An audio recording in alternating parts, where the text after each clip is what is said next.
Hello. Hi, everyone. Hi. Hello, hello.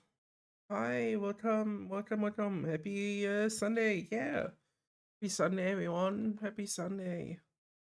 Hope your all's weekend has been good so far, at least. I hope you all been doing well.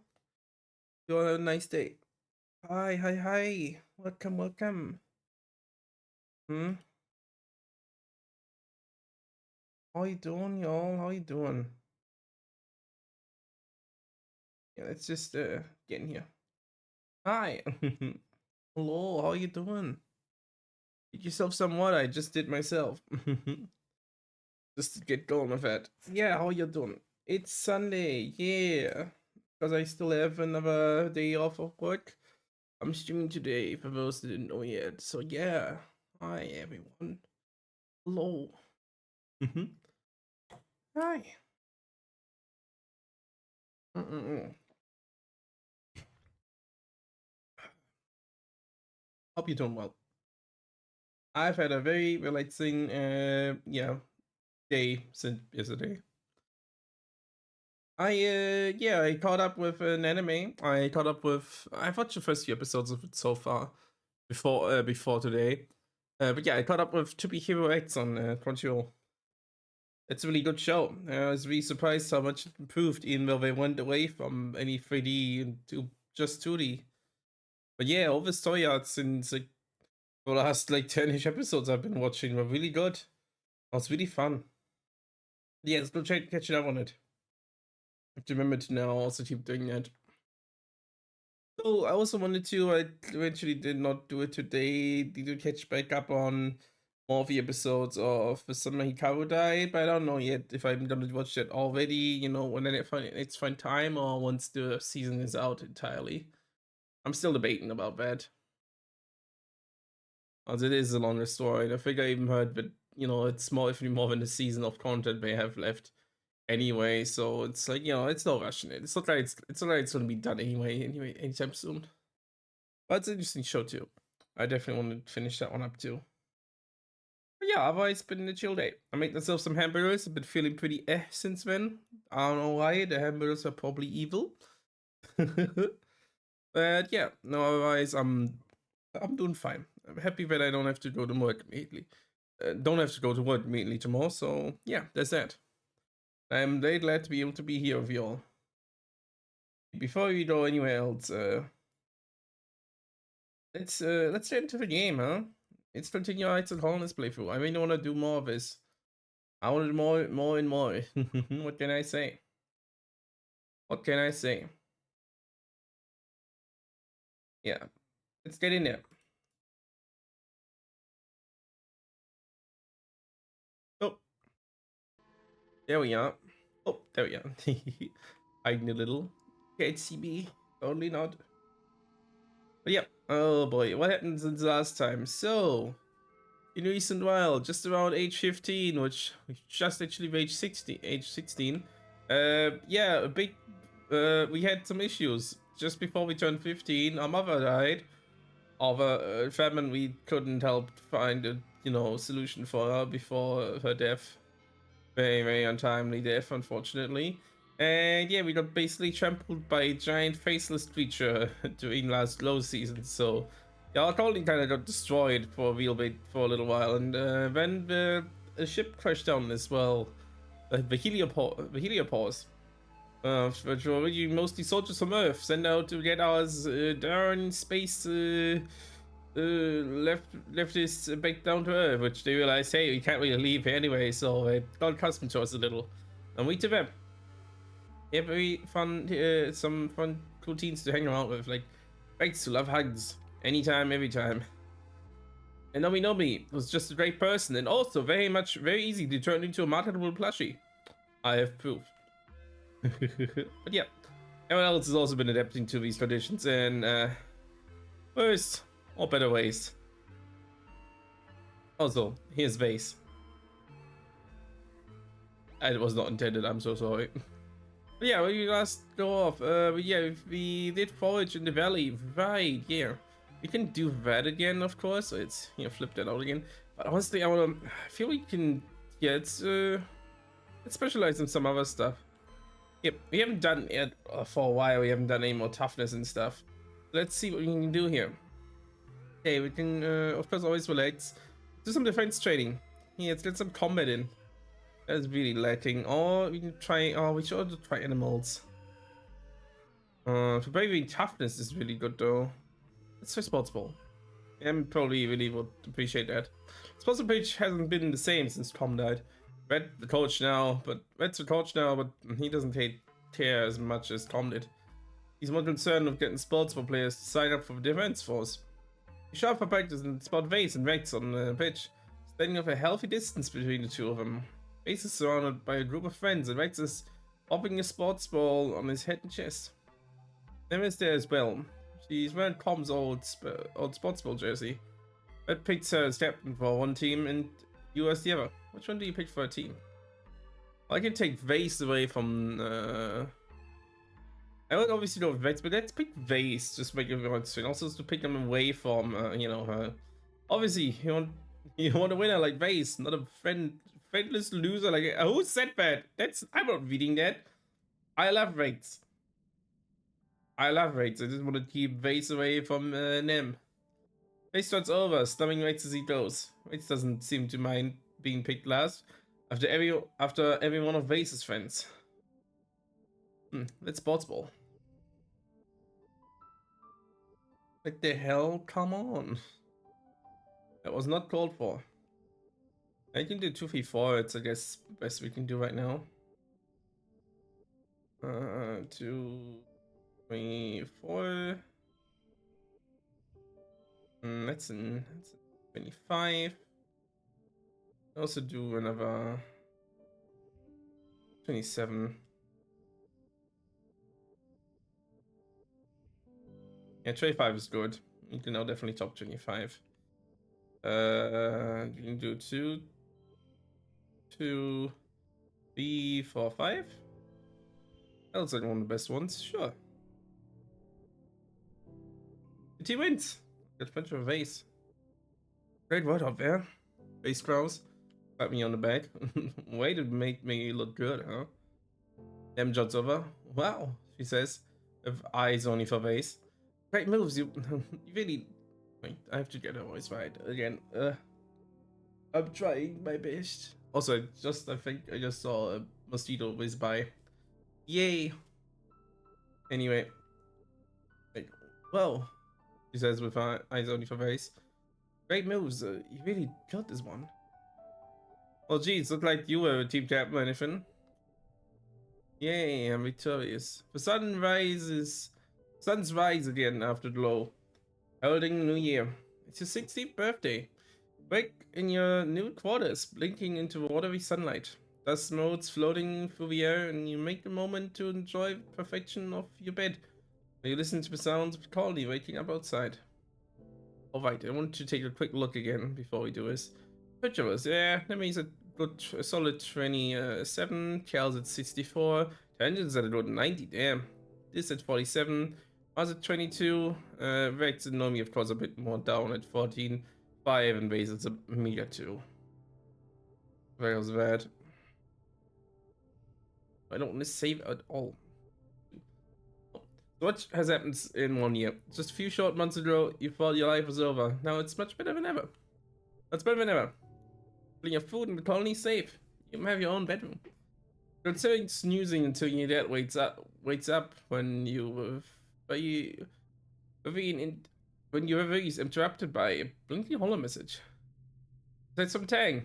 Joyous observance of the anniversary of your birth. It reads. Another one comes in. That means happy birthday, of course. And then, in case you didn't know. Oh, it's a whole 3 messages in a row from Tang. It's pretty gushy for her. Dinner wakes up shortly after that, and you order up your traditional birthday breakfast feast. He gives you a big squeezy hug and tells you he's proud of you. Aw, thanks, Dad. You're always the best. Always the best. Let's get some animals. You can use more animals, as in the trade. We didn't specialize in anything this round, I tell you that. As we ones are way more specialized in something. can definitely see I'm less in toughness and more in like blue reasoning. Even then, I'm still on. I has the ones where I've been definitely more focused in one mostly, or at least one rough area. Working the bristle slug of the bristle slug this week. Is all heard of this slug seal caught you can be lumbering through the fields and rubbing against their stretching posts. Stretching posts. You can run up to it. You can run back up to them, and they don't mind it at all. You empty the berry catching buckets and sort through the berries, picking out loose stones and planting any that have sprouted. Those ones will grow into Brussels sprouts too one day. Very interesting. It's not wet season when they are fully bristled and cranky about territory, so everyone is playing nice. It's a nice calm month for pecking berries and stretching sludge. Stretching sludge. You come back from lunch one day to find the door to the pen wide open. Oops. Must have forgotten to lock it. Good thing bristle slugs don't tend to roam. Your head count 15, 16, 17. Huh. You see, pretty short one bristle slug. I think slugs are very stealthy. Aw. I haven't tracked it down yet. Oh, I'm trying to do this. There's a glistening slime trail leading towards the ruins of a stratospheric generated with a little cluster of berries. Look the gate instead of on the trail to find your wayward bristle slug. I'll try to find it. So I managed to lose the trail a few times where the bristle slug appears to double back and forth on itself. It takes you almost an hour to track it down, but you learn something in the process. When you enlist the help of Convents, she directs you to where it's gotten itself wedged between two panels, switching back and forth on the most perfect stretching situation possible. You laugh and fill your shirt with berries like a bowl, and gently nudge it back towards the herd. Slow going, but eventually everyone is back together again. That is cute. They're all very, very cute actually.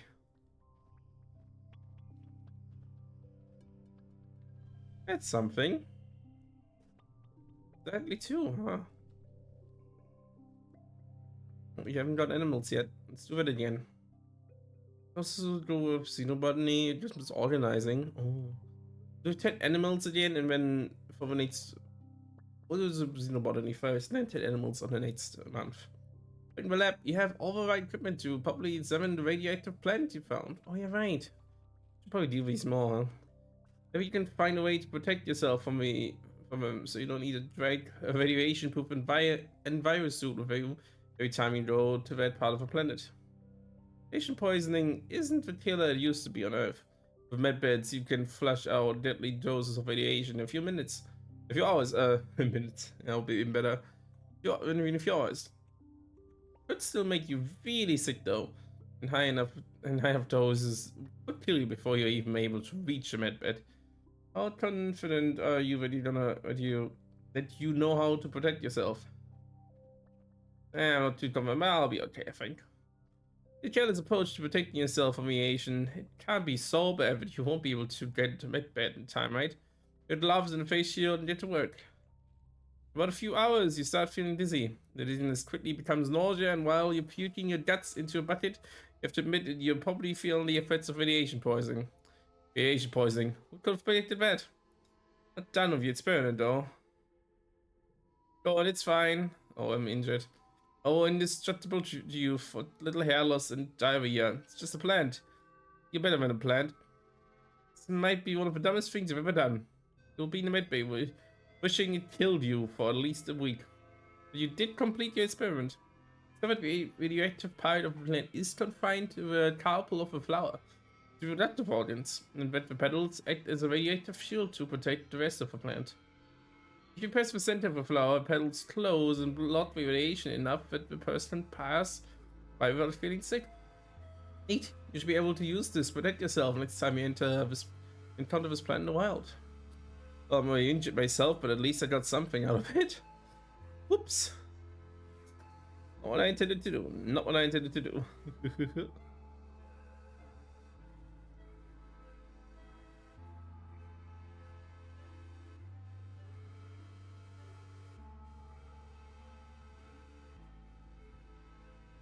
That's actually pretty nice. Yeah, it's true. Mm-mm-mm. And for early pollen.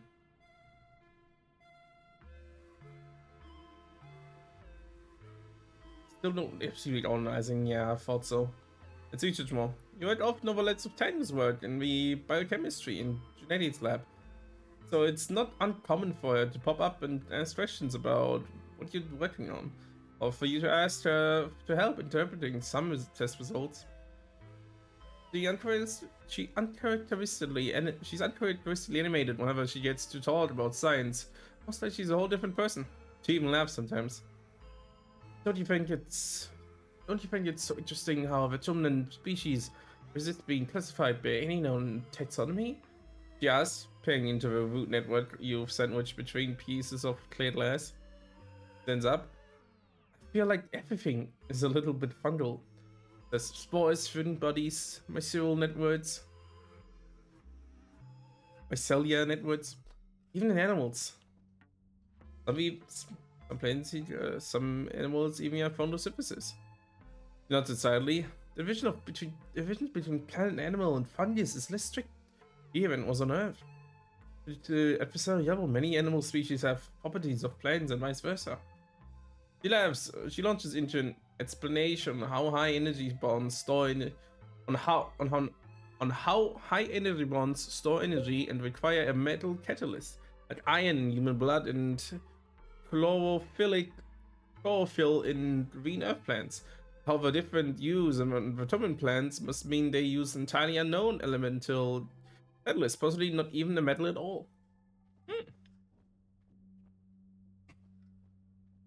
Very interesting. It's a little advanced for you, but thanks very excited about it. It's lovely. Ooh. I'll pitch you actually appreciate too much. You never know. She stops and takes a breath, when it down on her by her own monologue. Sounds. If determined plants and animals share an elemental crystal, and we found out what it is, we could learn so much about this planet. Yeah, I don't think I appreciate it either, Bowser. Yeah, that's what we want. Show Tangent what you've been working on. All the samples and simulations, results of scans and experiments. Incredible, then says, going over your notes. We're attempting to map the genomes of various samples in order to construct a phylogenetic tree, but we had our capacity already. Can I take this? Of course. Help Tangent. Thank you, Luke. This is more helpful than I could say. The engineer instance forwards you with some kudos for sharing your research. So 5, or at least it's something, I guess.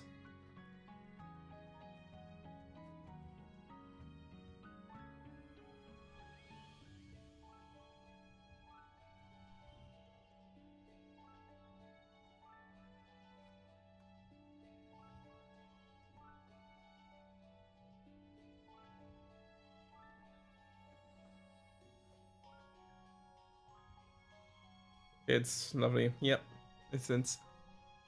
Vote by the buzzing of your holopalm. It's call you right alert. You rub your eyes and ponder the thickness of the air, seeping into your bedroom through the open veranda door.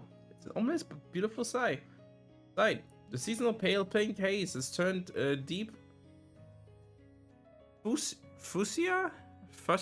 I don't know how to pronounce it. With scintillating silver sparkles flowing through it. Shimmer. Bet you've been inoculated against the shimmer because this looks like a bad year for the airborne spores. If you stay inside and see your door and windows tightly. Spend the time playing horror games with your dad. After a couple days, the phone passes without incident. Thank God we healed him, otherwise I wouldn't have thought so good of him. No, again, it's a deer slot. Let's go. Finally. In some combat. Here you go. Let's do 2 strength challenges. Just did some general ones challenge, I guess. Oh, I'll be that one. Yeah, let's see if it gets even better. Combat is cool, but I really have to do combat, let's be honest. I don't think it's too closely to me in here anyway. Let's do one more 10 animals and then look around for next month. We go to grab a wheelbarrow from the barn where Cal keeps his pet dilly pillar. Find still standing over an empty trunk. What's nowhere to be seen? Hey, my thoughts. Bellings always wait and runs his hand through his ear. Oh, yeah, I guess you didn't know, huh? Says, I came one day over a year ago, and I guess you chewed through her boxes and ran away. Stabs his weight into a pile of straw and scoops it into a pen. Probably for the best, he mutters. He wasn't doing well at the end. I had no clue what to feed a dilly pillar. Still don't. I hope she's okay there, out there. I guess some animals shouldn't be pets. Nice. Still miss her pretty fierce though. Aw, sorry. But yeah, I'm sure she's doing better now.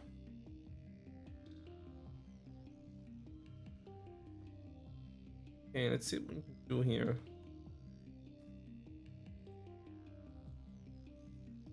Do a 2, 3, 4. And then do 4 and 10. Yeah, that should be the best one. Indeed. Cool, 11 kudos. Good bounty. And yeah, new pet. Oh, level 2 pets, upgrade pet cards via relating powered. I don't have pet cards, I think, yet. But hey, with having this the general ability to have that, I guess it's cool. So yeah, we need to basically had like vets each month. I keep forgetting that. I said, yeah, it's the next one and next one, and like, oh wait, no, that's not how that works. Vets gets hugged every month. He likes it, and he's nice. But I also have this for you. Yep, nothing lets more than his lovely trusted stick. Those are the new stuff. Yeah, cool. Look at, oh, I can't afford new stuff, I guess. Ooh, persuasion is a really good one.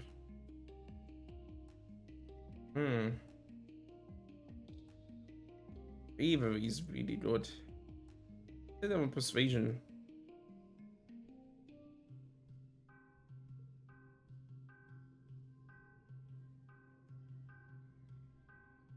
Yeah, sorry. I like it.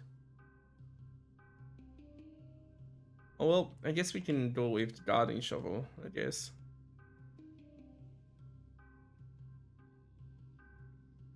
Instead replace her with that with the sub-medallion.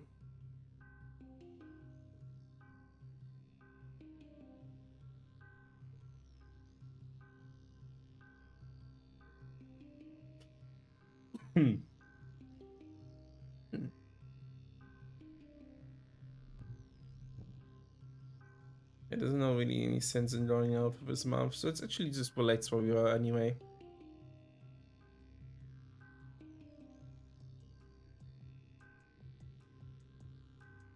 It's all. Something mostly just hang out in the garden and try to relate. You noodle on your hollow palm, watch holovids, been recalling social media, and really enjoy your time off without being about what you should be doing. Yeah. Yeah, you can definitely get rid of that. But it's summer again. I mean, obviously it's obviously dust. Yeah. Yeah. Oh yeah, right. Hard. Oh, he's doing something. Alright. Raid's construction project. Interesting. You find Raids in an empty space outside the lounge, setting up a construction holo projector and running through different projections of future buildings, taking notes on each. He looks up from his holo palm as you approach and bursts into a huge smile. Hey, look at this. Hey, what's going on? What's up? Rex jerks a thumb at his chest. You're looking at the newest member of the colony construction crew. Saving the colony for places to build new private family quarters. People are gonna want to raise families here soon, isn't that real? Private construction crew. What's not to like? Great supplies. I get to be outside almost all day. Get to make something great, and hey, he leans in conspiratorially. Have you seen the bonds? Huh? Oh, ha! Have you seen the bonds on the rest of the construction crew? Ah, woo! I love you. I love you. Besides, continues, I think I got an idea of what I want to contribute to the colony. I want to build a bar, a beer one, not just canteen. Nice decor, space for live music, cushions everywhere, fun drinks. Mars has been helping me with the details.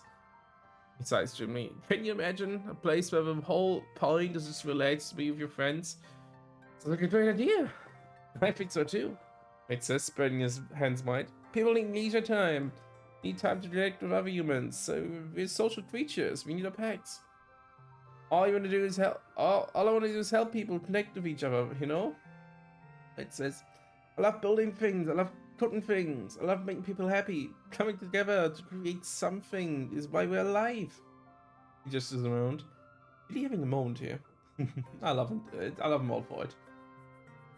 And I don't mean buildings. I mean, all right, but what I'm really into is everything that goes into making a building.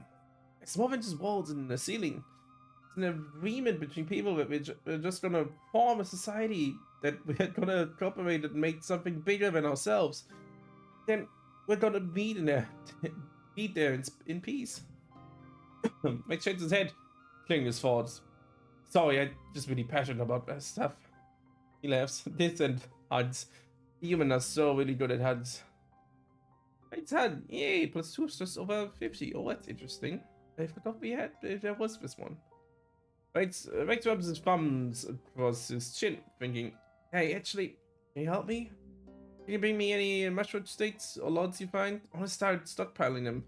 So when I get approval to start building the bar, we good to go.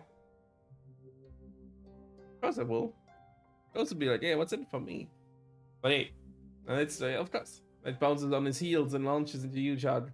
Thank you, he exclaims. I really appreciate it. If you find any, just bring them to me, okay? Of course. I don't have any right now, though. You always give him another hut, by the way. That's pretty cute. I never has it. Oh my god, what's it again? Oh my god. Hey, have you seen this yet? Like, what the? Whatever. It's not really my thing. Just like those. Oh my god, I learned a new thing. I actually didn't expect to like them. I was like, oops. Log. Come on, chat. Time for log. Sorry about that. Yay! What really? I need this for building the bar. Thank you so much. Have we got like small and a stick, right? Indeed, indeed. Bed and my stick. What? Who's that bed? Who's that bed? Okay, let's go back out. I want to survey the ridge again. Oh yeah, everything should have been reset since, yeah, we storage last year. We might have to come more than one time, but hey, we're getting thirsty once more. Oh well. I'm searching for water this time around. A little better level. A little bit better at this.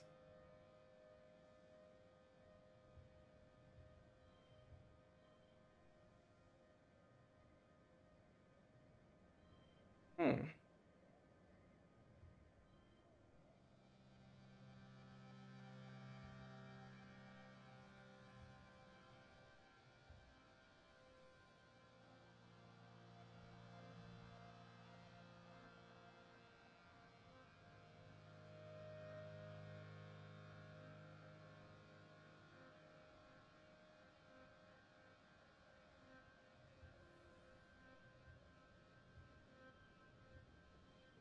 It should be really doable. Should be doable.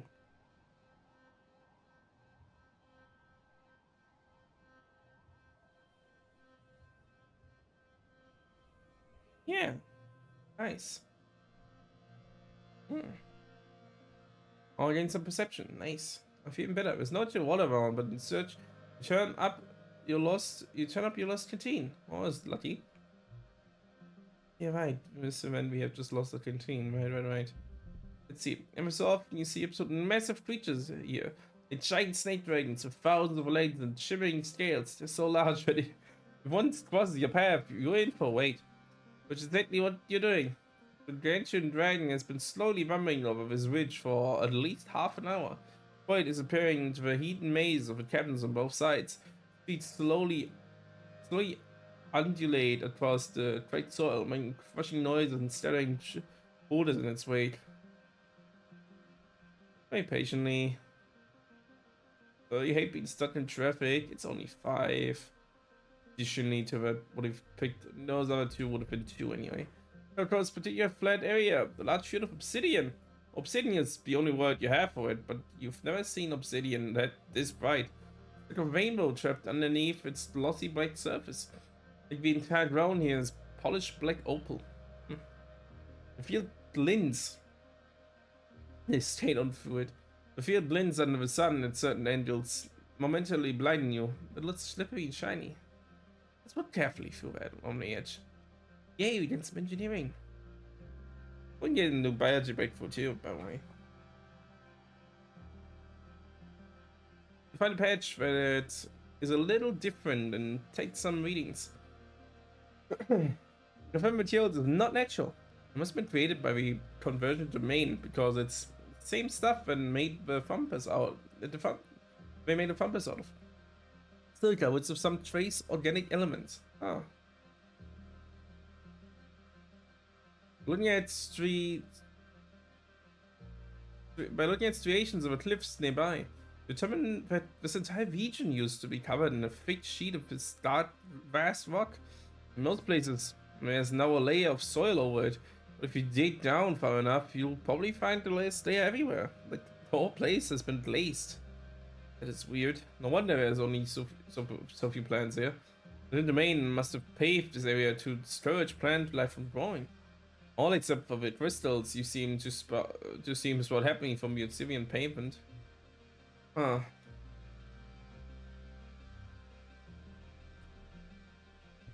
It's interesting. Yeah, let's keep going. So far, we've been up to here. Pretty good so far. Strange heat haze. Swim area across the path ahead. Although it doesn't clear up as you get closer. Marsh effect is very strong. The effective air makes it look like there's a pool of water on the ground and plants waving around it, but something's just off about it. About the illusion. You can't put your finger on it. It's time to investigate, I guess.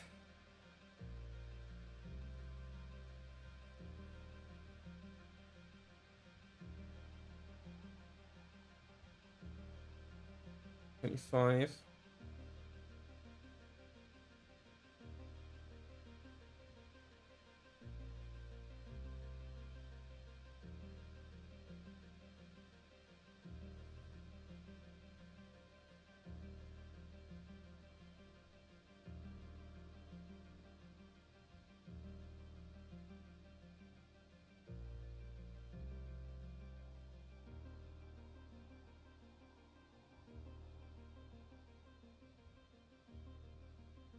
I'll pick this one.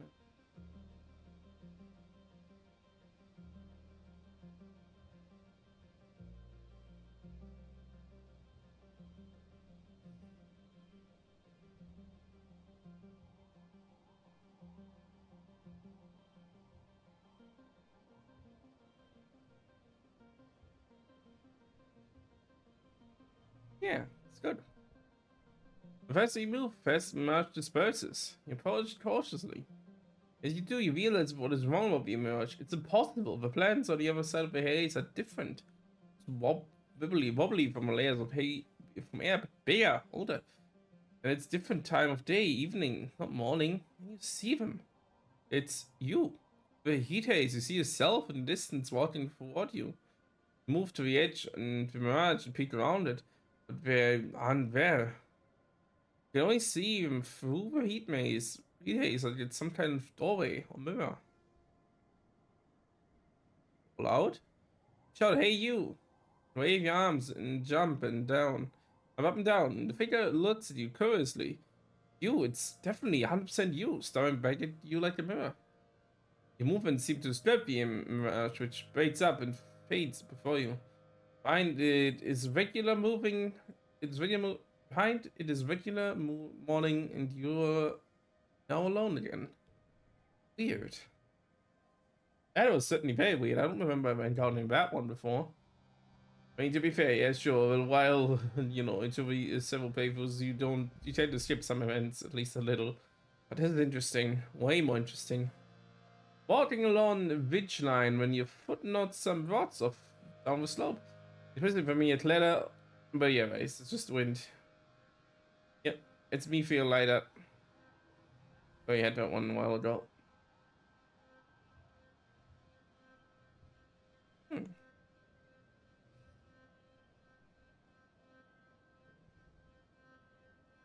Boy.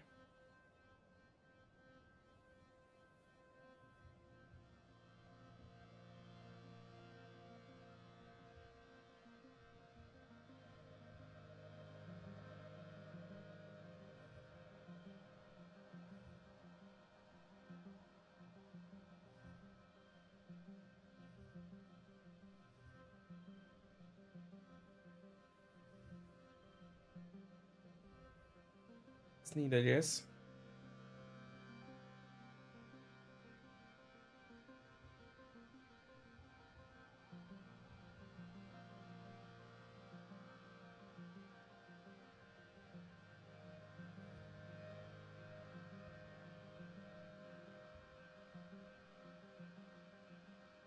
Yeah, I'm missing a 6 in here, huh?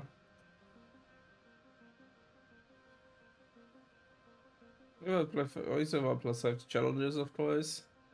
But also, yeah, just we have straight, so we can't really have a straight here, though. I'm afraid.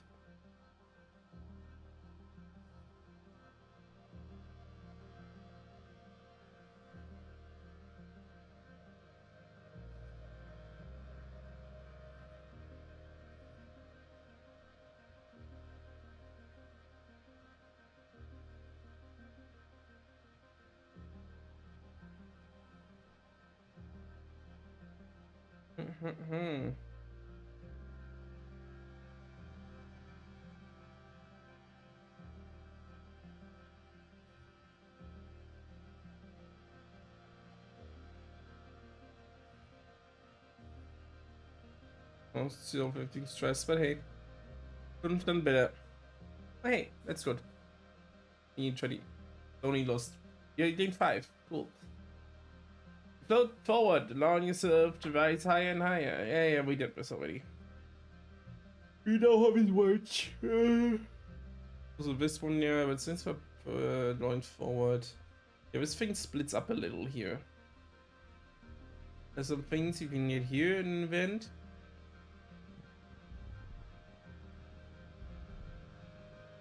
Do this one first. Oh, cross the peaceful walk again and feel your troubles melt away. This is sunning himself here as well, barely looking up as you haul yourself onto the flat surface. His arm taking a little break too. Stay for a while.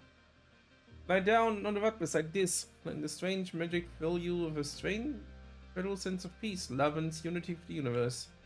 That's nice to see that again. A lot of people wouldn't give us the immediate 13 stress, I guess. But, hey.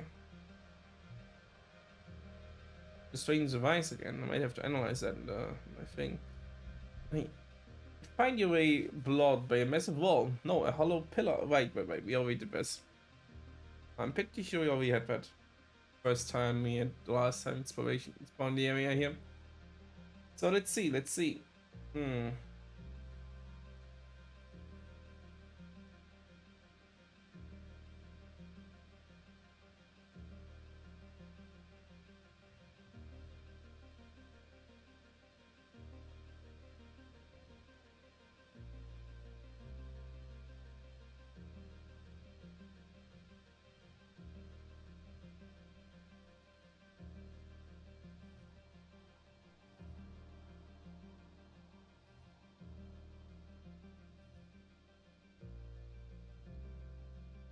We need to reach 30. So definitely this one first.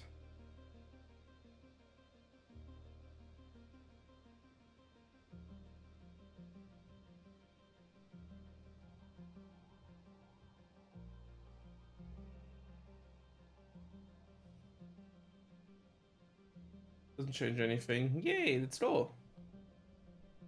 Hmm. Some engineering, some kudos. Let's do it. Nice. Let's go. Oh, I want to check here first. Somebody might you can do, but I know my way around here already, so continue as far as we can do for now. We have to go by those almost switch devices. That's good. The sun. Oh, so no, I know this one. Close by the cloud, and you feel light splattering of rain. It sizzles into a dry, hot ground around you, providing a little relief from the heat of a day. You realize you don't see a single cloud in the sky ahead of you, and almost never rains in the resting ridges, so the plants here rely on nighttime dew for moisture. Just run. You bolt the cover of your hands thrown over your head. You don't care what is up there, you just know that this was no rain. Yep, I don't want to look up and realize that, oh shit, that's some piss of float cows or some shit. So, no thank you. No thank you. Oh, hi, Utopia. What you doing here? Utopia has sent a team of geologists to take a closer look at this region's weird terrain. I'm across them working, and Utopia beckons you over. Lucas says, drawing everyone's attention to you. Lucas, come here. Everyone, Lucas has been working on this area for a while, and I'm sure there are plenty of information on what's out here.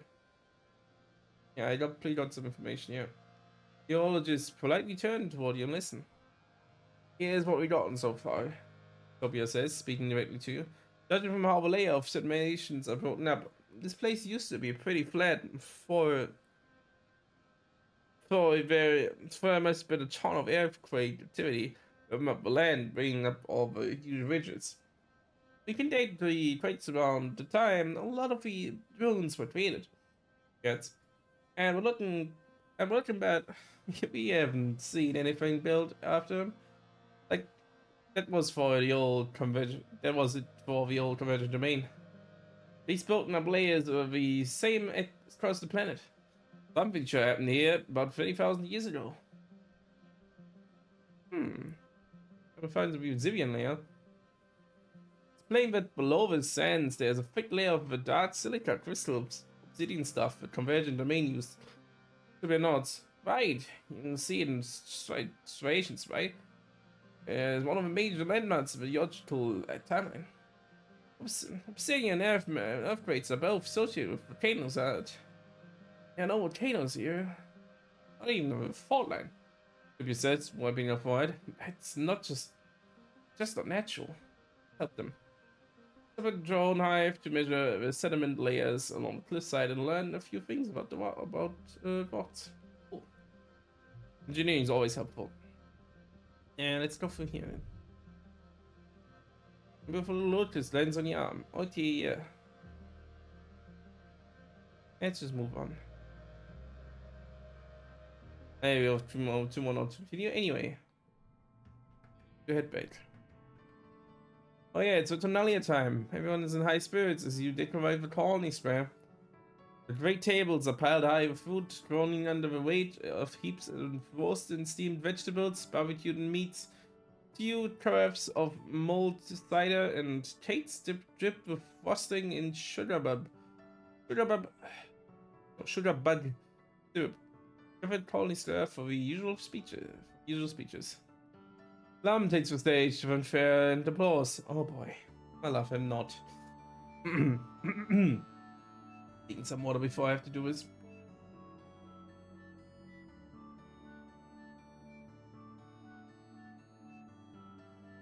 Hello, people of Autumna, he exclaims over the din.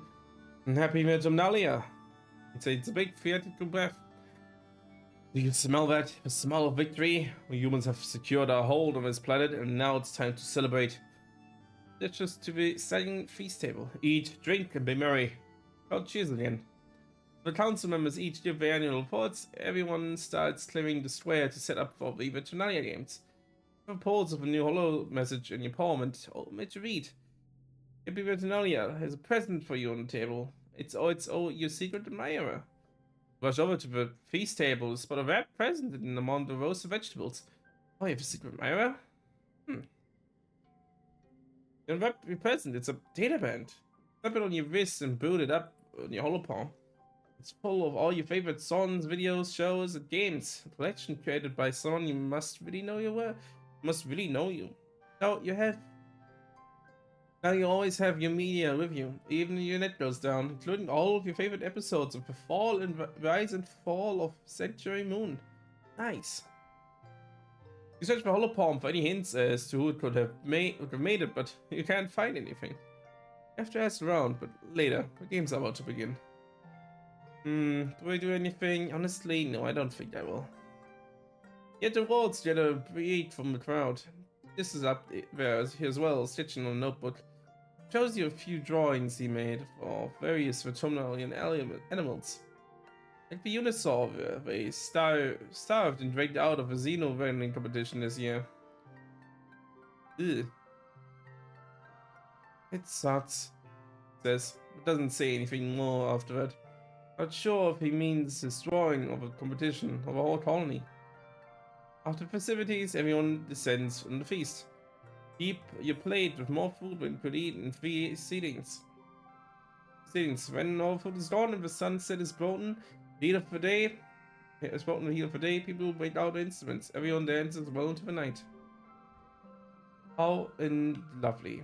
But it's fucking hot summer. Hi, Cal. Find Cal catching a break in shade in one of the gardening sheds, a white-rimmed hat pulled down low over his eyes. He approaches, he lifts the brim and shoots you a smile. Hey, Lucas, taking a break too? Someone gave you a data band. Must have been Cal. Are you my secret Maya? Yo, what? Must have not been you then, huh? Hey, you want crystal? Thank you.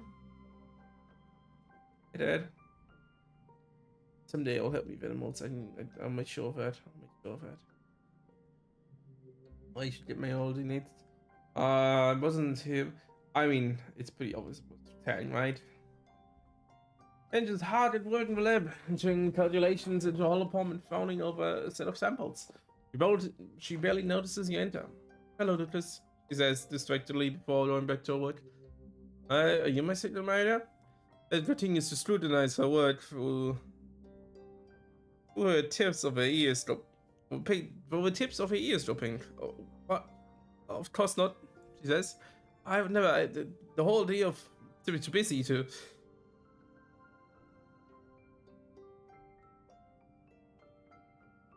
okay, I won't tell. He nods, finally meets you in your eye. Good, she says. I don't want to make a big deal about it. It won't pass. I don't think she'd be up for that. Then it seems relieved you're willing to let me matter drop and quickly goes back to her work. Aw. What's you though? Wanna see this? Finds it interesting at least, I guess. Anyway, it's time for a hug. Go to Dot Boy. Oh, I guess I did one of him, huh? You always like those, right? Hey, Mars, I can get a debate with you. That's debatable. Mars would never stop to use her fists to get her way, but she loves a good fight nonetheless. Asked her what she would have done differently if she'd been getting no stratospheric when you landed. Her eyes go wide. She launches into a laundry of shoulda, wouldas, and whatever she says she would have done. You offer reasoning for why it wouldn't have worked. A little while of this, Mars is supposed to be invigorated. Wow, you really thought of all this, didn't you?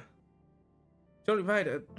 Totally right. It's not more complicated than just making decisions and telling people what to do. Thank you. It's so important to have people like you around to keep me on my toes. Cradles and knuckles. Okay, but when I'm governor, I'll do so much better than the adults can. Of course, of course. Hey, that was some persuasion. Hey, I can help you. Because I have engineering. That's cool. Actually, I'm working on something right now. It says producing a holoprojector. It looks so familiar. Wait, it's a holoprojector you used to watch vids on the crash. It's been potent ever since the crash was destroyed. Oh. Oh, you smiled. Oh, that's cool. I was hoping you could help me fix this thing up, but I want to have an outdoor movie night. Help back bring the holoprojector back to life. Then help and make the outdoor feature for it. Don't meet with overhead lights and comfortable places to pile up your bedding. On end provides snacks. Let's look at it with pride. We just have to figure out what we play in for opening night. Aw. It's cute. Really, really cute. Anyway, what's this? I need to get that device. Also need to know what Nomi likes, to be honest. Oh, hey, this. How you doing? You catch Jason on the ridge overlooking the wilderness, bobbing his head along to something playing through his hairspeed. He doesn't notice you woke up. Jumps when you tap him on the shoulder and scrambles to turn off his hollow palm. Don't stick up on me like that. Grumbles, then flops backwards onto the grass to look up at you. Man, get into the good part of the song. What you listening to? Just looks away. Just some old music from her. If you probably wouldn't like it. Don't try me. Just sit down beside this and extend your hand to link your palms. He stares at you for a few seconds before pressing his palm to yours. Music floods your brain through your hairspeed. This takes his hand back and waves his finger together. Timid. I listen to a lot of earthy music. Do you like it? Love his band. Sweet song. Alright, dear Jimmy, song.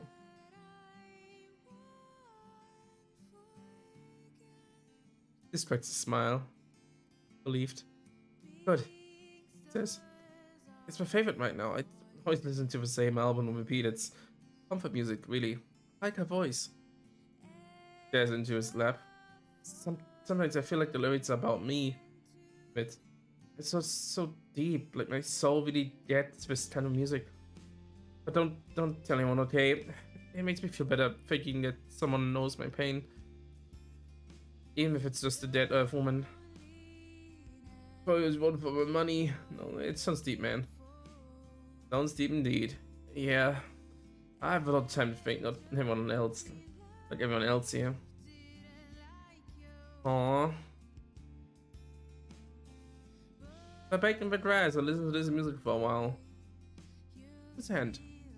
Reach out tentatively to link just your pinky fingers with this, feeling him tense up beside you. Guards your never slants when he looks back up at the sky when he sees you looking back at him.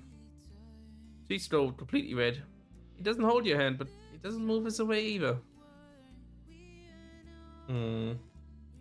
This music is so good.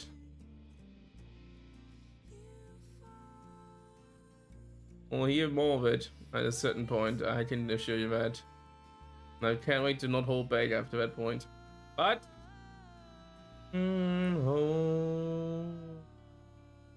just a short version anyway. You were on. Okay, let's get some biology going. Parents of the Exocolonist are born. Okay, I have to. Sorry. There's a good reason I can't listen to more of this song right now. Okay, let's see. The parents of the Exocolonists who were born on Earth didn't really expect to find antiviral mushrooms, plants, and animals on Matamna. They're expecting something a little more alien. Crystals or light-based organisms, for example, rely on entirely different chemical processes than the carbon-based life forms on Earth. Not like anyone's complaining though. The breathable atmosphere is pretty great. True.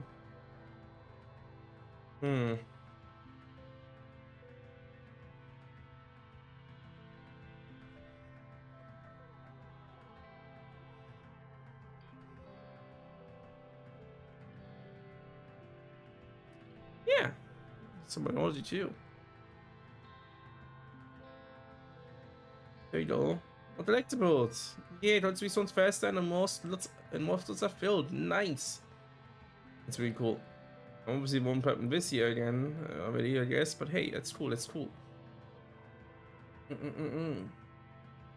Okay, I'll rest and then I'll think I'll head out again. That sounds like the best thing we can do right now. Let's just sleep a normal crash again. It's been so long since we sort of slept with a normal one. Maybe this one I haven't even think once. Oh. Nothing bad happens this month. Yeah. That's fine too. Yeah, the raises are... Yeah, these are thing of rates too. That's nice, it's nice. Time to be happy again. Oh, it's already wet season again, huh? The year's already come to a close. I don't know if I like that, but it is. Just is.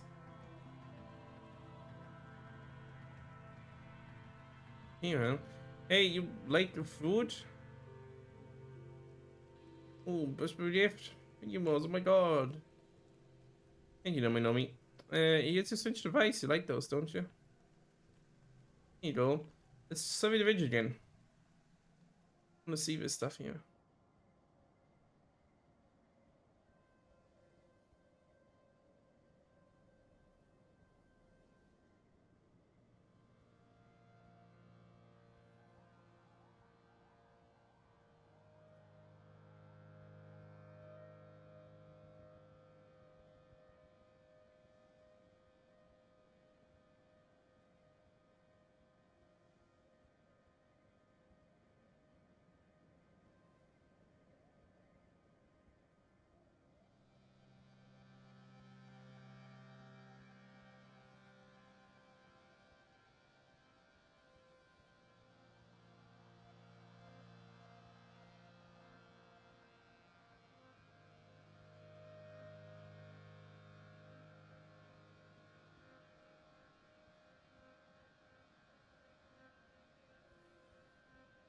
Oh, oh, jeez, I'm already at the end here. Almost straight. Expeditions has been collecting energy readings from this area, tracing the invisible ley lines of power. The invisible ley lines of power, like the one from the thumper that brought you here in the first place. Hmm.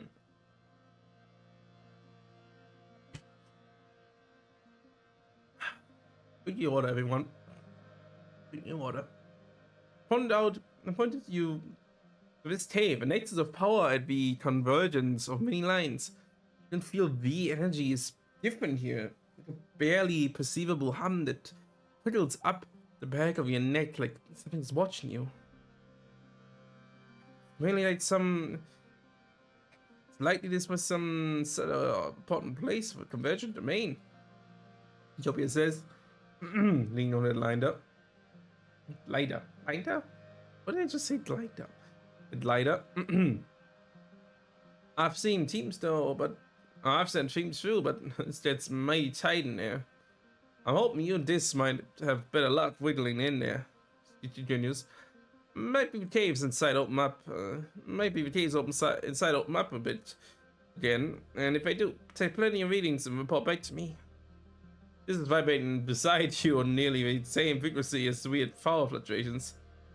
This is the real deal, he whispers, mostly to himself. He turns and leaves you to it. What's the plan? Caving equipment. Get headlamps and little recording drone with a floodlight attachment. A tiny buzzing flying thing that circles around your heads and sometimes illuminates what you want to look at. It's intelligent, which just means that it won't just do what you want. Spreads it in annoyance. They also let you an antigraph belt with wanting to practice extreme caution while spelunking down here. May make you lighter so you can climb more easily and won't hurt yourself as much as you fall. Oh, let's enter.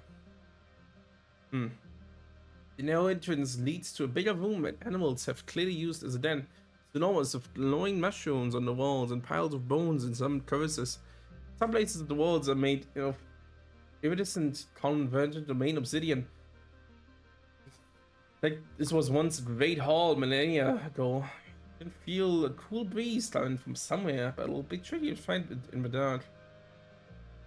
Find a way in deeper. The red challenge, we have already no reds in here. It's great.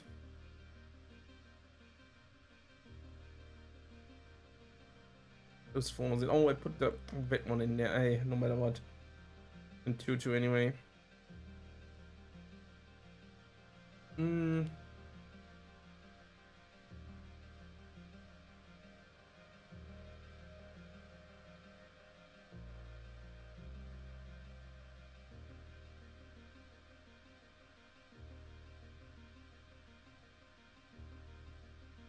To get the 4s in here, 45 will be hard.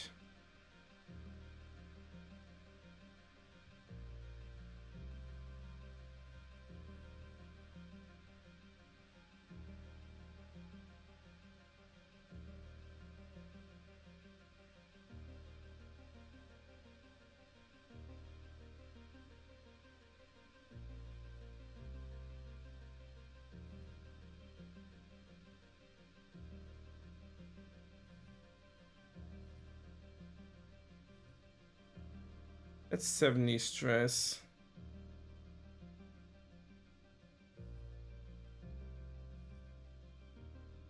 That's 60 stress.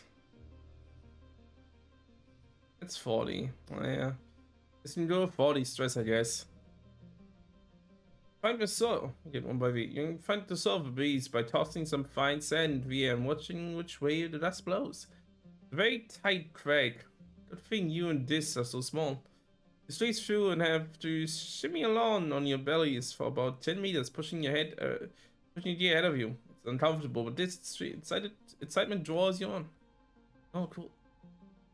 Past the crack, there are fewer signals of animals. Walls are smooth grown obsidian, which has a kind of melted rainbow oil slick look. There are deeply carved glyphs on the walls at various intersections, like room designations or street names. Wonder, you wonder, and other kind of basins, alcoves grown into the rock, full of odd protrusions, all ancient and worn and inexplicable now. Feels homey. You'll come to realize the convergent domain must have lived underground. That's why there are so many few ruins on the surface. As you follow the cave complex down, it's clear this used to be a well-traveled path. The corridors branching off the other places are now blocked off, as if a big earthquake had rattled this whole area. Only this one main path is still clear. It's too convenient to be a coincidence. Floors in cave slopes downward like a slide, and it's quite simply. Pay attention on your footing. Oh, you follow the cave system down, all the way. What must have been the bottom of the cliffs. You have to climb down a massive a 3-story wall to the last section. You're grateful for your anchor belt to make it easier. You're still tired though. You can see dim light below. Daylight? Oh, you emerge into a hidden valley, totally surrounded by tall cliffs. Did you just come down all that way? You're surrounded by the ruins of converted domain buildings. Much better condition than the windswept ones on the surface. It's pretty perfectly still here, and it's quite a space itself. What was that? This whispers reverently. Some sort of converger facility? It feels so familiar. You remember this place from your dreams and feel a throbbing sense of importance that it is a bit unnerving. Something momentous happened to you here, or will happen to you someday. You poked around a little when Coldutopia give here your coordinates. Drinks down on a glider with extra ones for your disc covered behind it. You're happy with you won't have to climb all the way back up. He whistles. Great find, kids. This place didn't show up on any of our area stands. Took me mind found routing. Thanks for 5 kudos, I guess. You look blushed. You blushed? Says, I'll stick around to get some meetings, but you'll head back. You'll head back on the depot and get some rest. Don't worry, we aren't gonna push you on without you. Let's go home for now, though. Peace, huh? I'm so wet. Means first and foremost. Hi, Mars. You have this. And hey, Audra. Hey.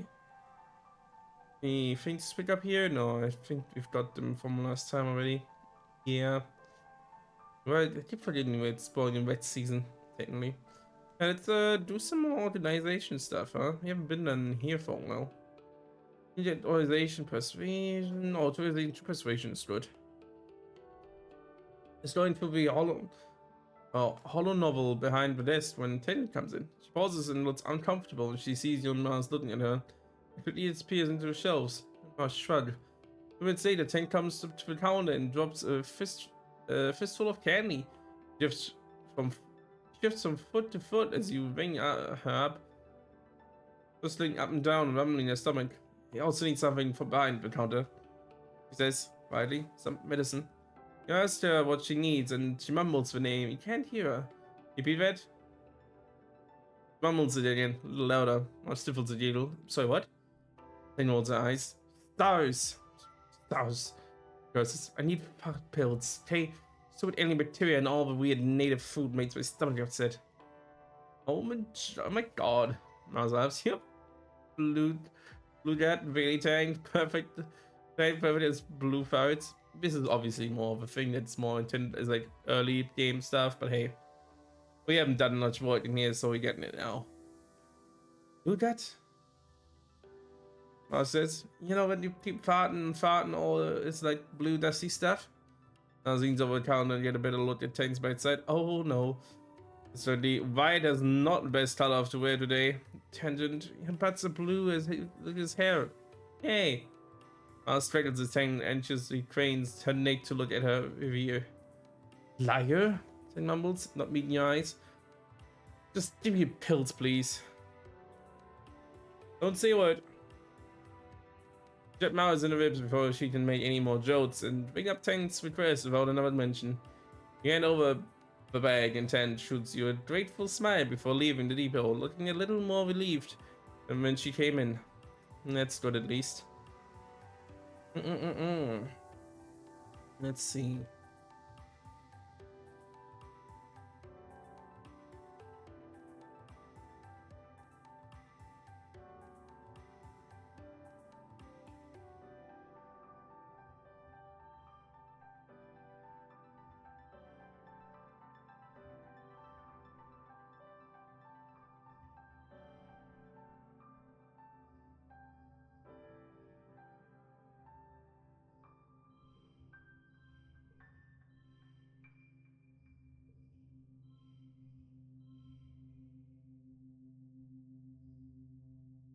What's a little stressy though? And for more it. This question no. I just do some work here again, just to get some more stuff through. Let's use more organization, I guess. Persuasion is good though, this will get me to persuasion. Personal instruction you out on your way to work at the depot. Let's wave you over. Hey, come take a look at this. Says, leading you over to where a portion of a heliosphere is being married to the old living quarters with a scaffolding of mushroom.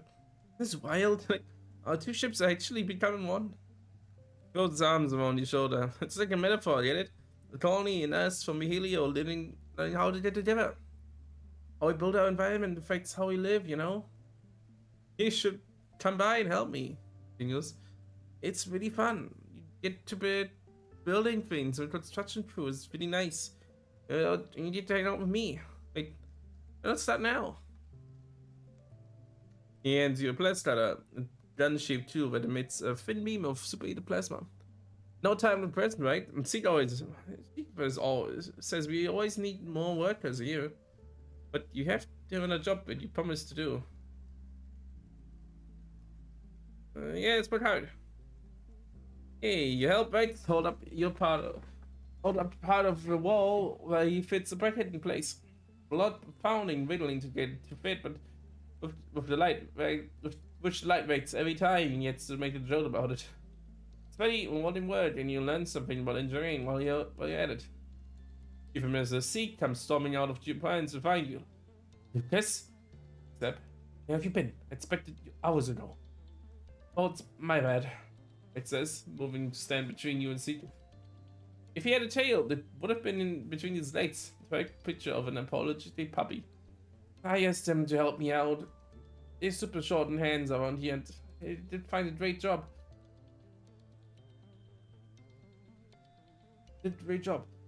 He grudgingly accepts that you did, in fact, do good work. I tell you that you're cleared to help in construction if you'd like, snidely commenting that you're better suited for manual labor than the job you were actually supposed to do today. Well, whoopsie daisy, you know, whoopsie daisy.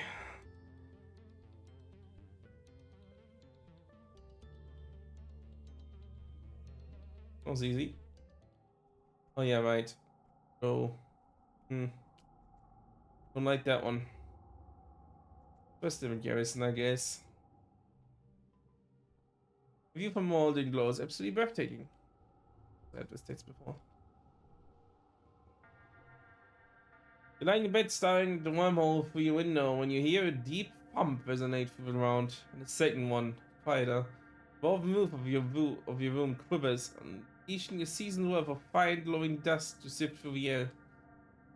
Open window, you have voices sounding the alarm. The annual offensive is here. Being the charges of 2 massive facelifts. Fuck. Inside. The same people shouting about the faces triggers panic. Your chest clenches, your guts boil, break out in a cold sweat. You're no use to anyone like this. Just stay inside. Pull the cover over your heads and try to calm down. It's so often you hear more of those deep thump noises and a zip of plasma rifles.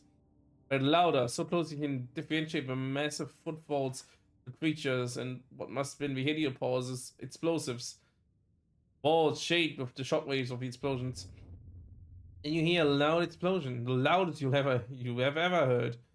The entire room shakes, the floor and walls vibrate with a massive shockwave that rips through your quarters. Then, nothing. Silence. A few minutes later, your helipalm chimes an all-clear message. You're out of your balcony to survey the damage. People filter out of their hiding places, shielding their faces from the heat coming off the bonfire in the middle of the square. On the horizon, the first watery rays of quiet sunrise are struggling to make a dent in the hot orange glare. Colony's fire suppression system is turned on to the square, revealing the charred corpse of 2 faceless. Toby Awards by with a reclamation theme, following an industrial press cutter on a hoverlift. Did he use the mining explosives? Toby says it and all. Well, maybe both of them. Those things will blow a hole in the mountain or creature, I suppose. Nice. Wish you could have saved him from mining. Would have been a blast of him. And we sure can make more. Then she and the crew of each other as they picked their way down the blast crater to tap up the faces of Saturn. Unfortunately, Colony wasn't prepared for an attack of this magnitude, or for the havoc that Governor Lum brought down with the explosives. While everyone was distracted by the pyrotechnics, News got into one of the greenhouses, destroyed next season's seedlings, and all of the explosives went off. So the team starts to clean up. A straight charge suddenly explodes across the field. Everyone zip past you as everyone dives for cover. A piece hits you in the fight. You, ouch. Yeah, it was too totally defense for that. As you gingerly check the nasty burn on your leg, you consider that if Utopia was right, at least the garrison is out of explosives to play with. It's a little bit more unstable molecules like those. But how will it only defend itself during the next attack? Yeah, we can hold on, but for how long? And like that we turn to age 17. And this is a special age once more. Because might see it with him. He looks different. But also, hi Nam. Aw, she's gotten older. Aw. Oh hi. You follow this Tang heading behind the engineering wing and follow you. You find she disappeared. You look up and see an access ladder leading to a maintenance platform by the engine turbines. On silent, starting to rust. Oh hey. What's the lovely gorgeous out? Climb up to the platform. Tenzia, lying on the bed and staring at the sky. Oh, by the way. Eve, oh yeah, we're 97 with her. Cool. Well, it's 70, America's at 26. This is 44. Even Mars is higher than we solidly by now, huh? Well, you know, Bates is not close to.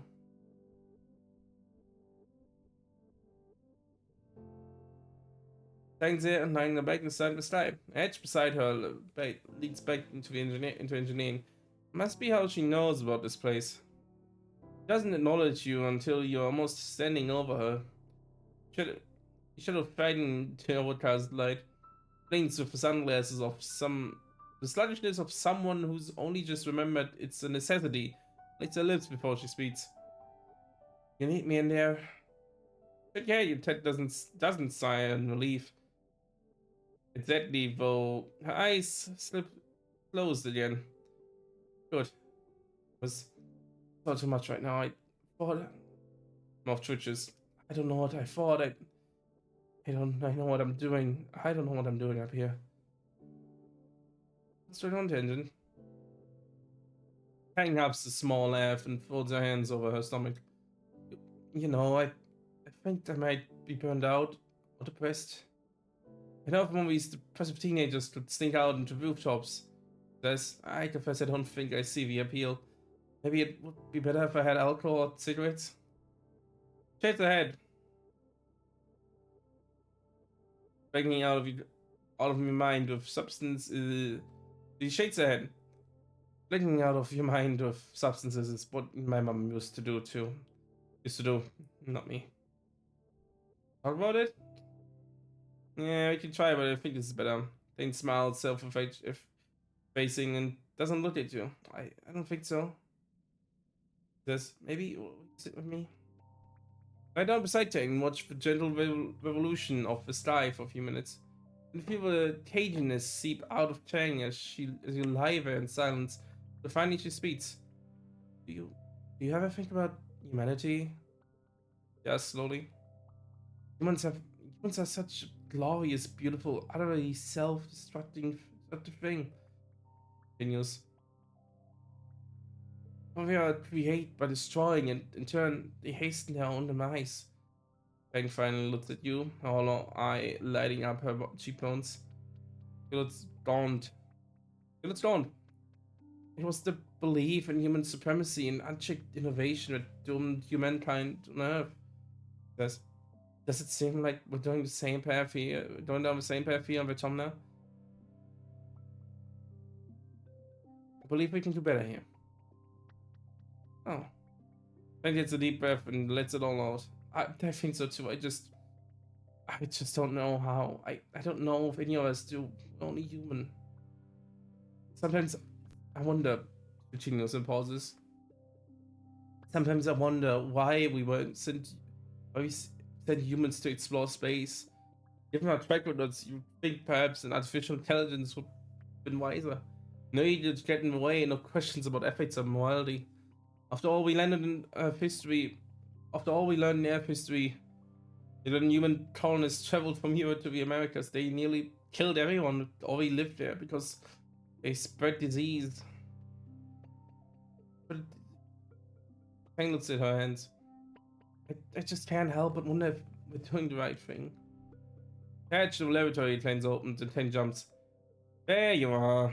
Instant stares on her head and shoulders visibly up the edge. Have you finished recalibrating the strength signature yet? It scrambles to her feet and brushes off the seat of her pants. No, not yet. I was waiting for results from BH 4316 and clicks her tongue into her teeth and raises his hand to interrupt Ting. They're ready. Says, I did signatures ready for the G410 symbols. Eyes with you, and if you're done, it's silly. Yes, ma'am. Ting says cowed and slides to the edge after instance. As her head disappears into the roof line, catch a fleeting hint of expression on her face you can't name.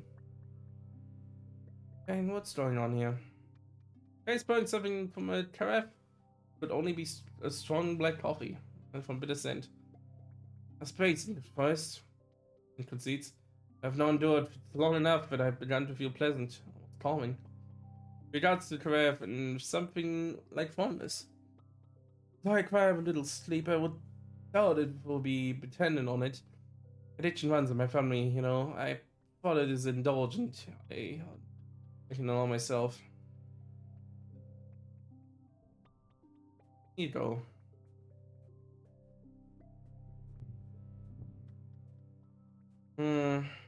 Hey. He looks even better, I tell you. But he also saying looked really good of hair. Again. I loved him. Yeah, this is all adult designs now. It's so cool. Over the years, a lot of people have started wearing a lot of less clothing when you remember from when you were growing up on the climate control stratospheric. Definitely a lot less in the holidays you brought from Earth. It's though. It's really clementine from a Tomless hot salty weather. Ah woo!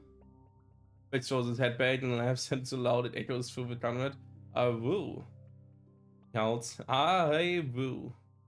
Both giggle and lock eyes for a few seconds that feel like literal months. Then she red twixes you with a funny smile and catches the back of his head. Does nice things to his whole chest, shoulder, bicep situation. So, like what you see, huh? He leans in like this shiny secret. Me too. He whispers when winks at you. You are silly, and I love you. Is some hearts for you? Always, always. Hey, Mars. Oh, she looks great too. You should look like that. Oh, there's one of our lords. Hi, Cal. Look at this lovely little guy. I'm a big fan of his hairstyle, but he still looks cool. It'd be so funny if some of your earlier stuff could still trigger this late. But yeah, we're not late teens now. 1720 look like this. Look like this. This is somewhere else. Probably outside right now. But yeah, like this. Still injured. Oh, because I haven't rested yet. Officially, I guess. I got you a log. Whoa. I'll take quite a few lots though, I think. Hey, this. Oh. That's so good.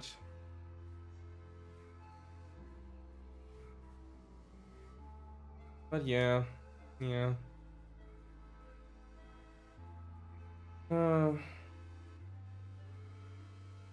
Let's finish with persuasion, I guess. I want to get that up. Get that higher. We are also with construction next. And toughness. All do bad next. Try to get persuasion through first.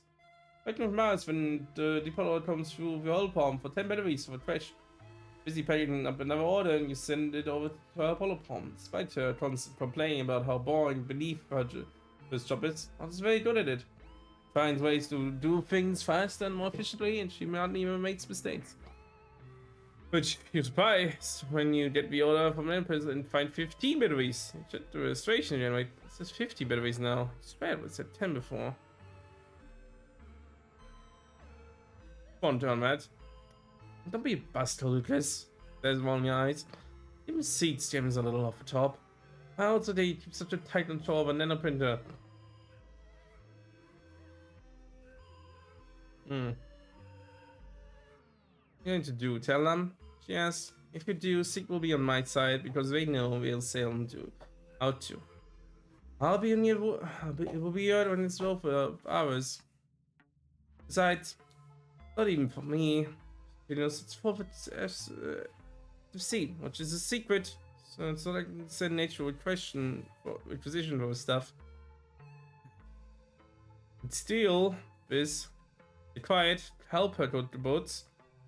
Oh, help her cook the boats, I guess. Yeah, it's with some energy. We should really go bad. I'm not a fan of alarm in his government. Mars' reception was pretty good. We thought because you happened to see the request first and you happened to put it back in the queue for Mars to pick up. You happened to be the one who picked it up. But with Mars, you said it's that the first person to open the requisition must complete it themselves.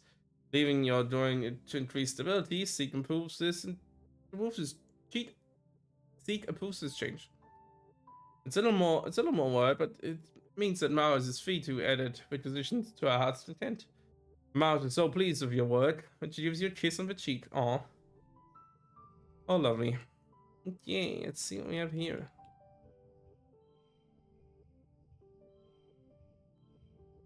Yeah, it should be good. It's 70th birthday, but it's not just your birthday. Pride is a time of new growth, celebration of life and hope. It's for this year, but also for humanity's presence of the Tumblr for years to come. When your friends are the symbols of that hope. Quite literally. You are the future of humanity. Yeah.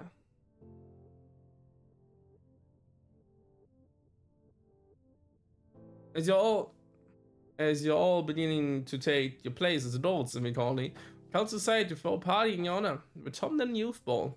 Mars is organizing it, of course. You get an embossed invitation on real paper slipped on your door. Party all went on, I say to that. I may have said the other thing.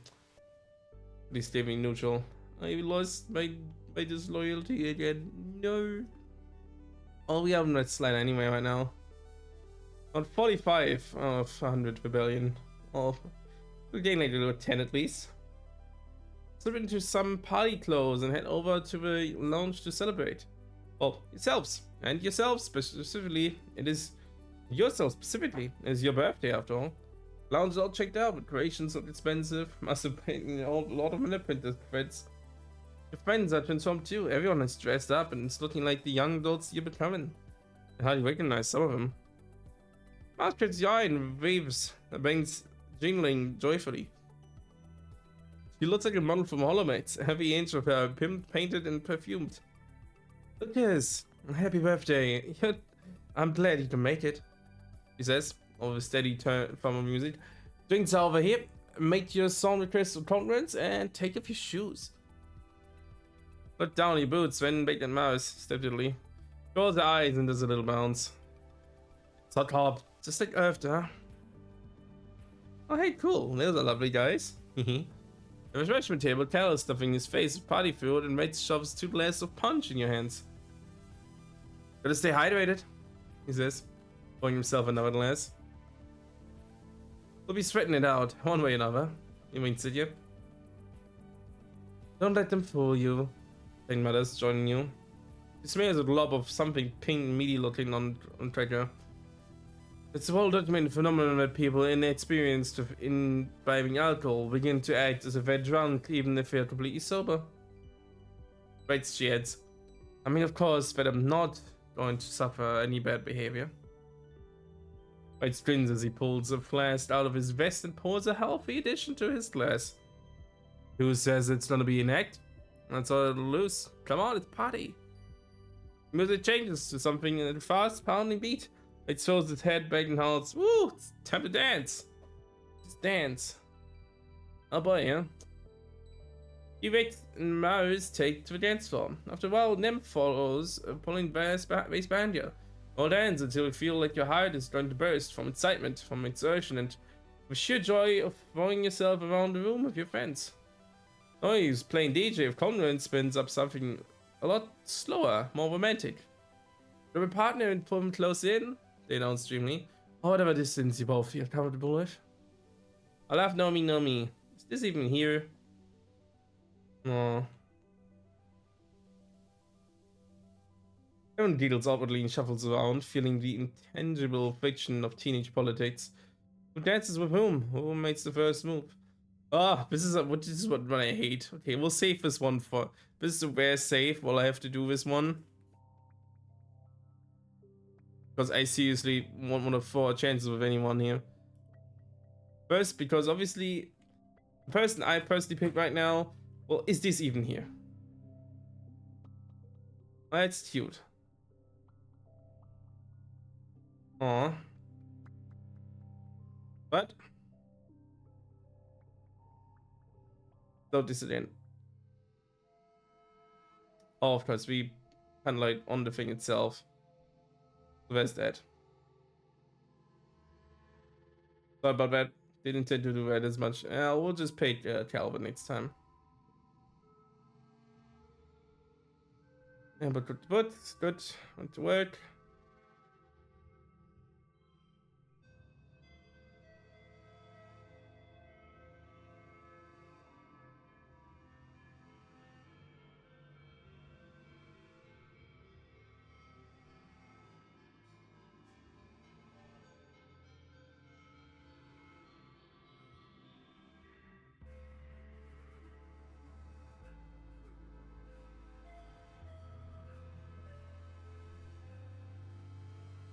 Yeah.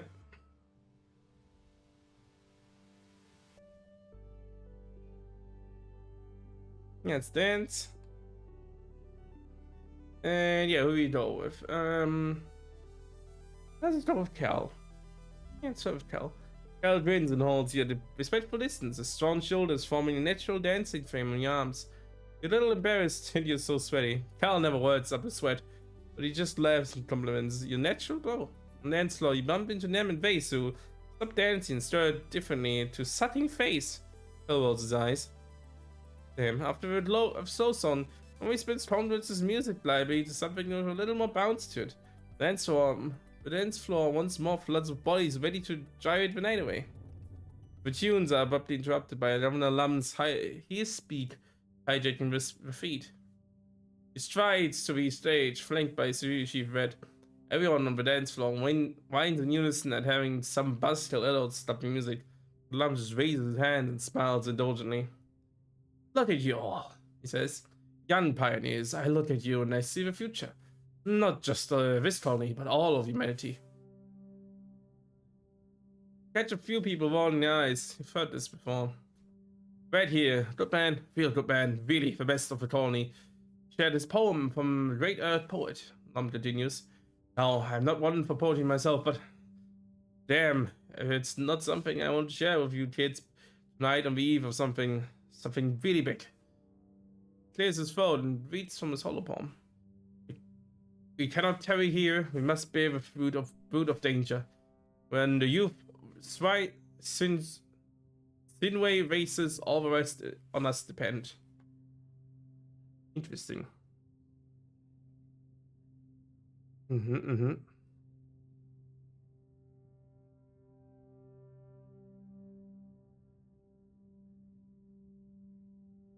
so down the edges, through the passes, up the mountain steep, conquering, holding, daring, venturing as we go the unknown ways, pioneers, the primal forest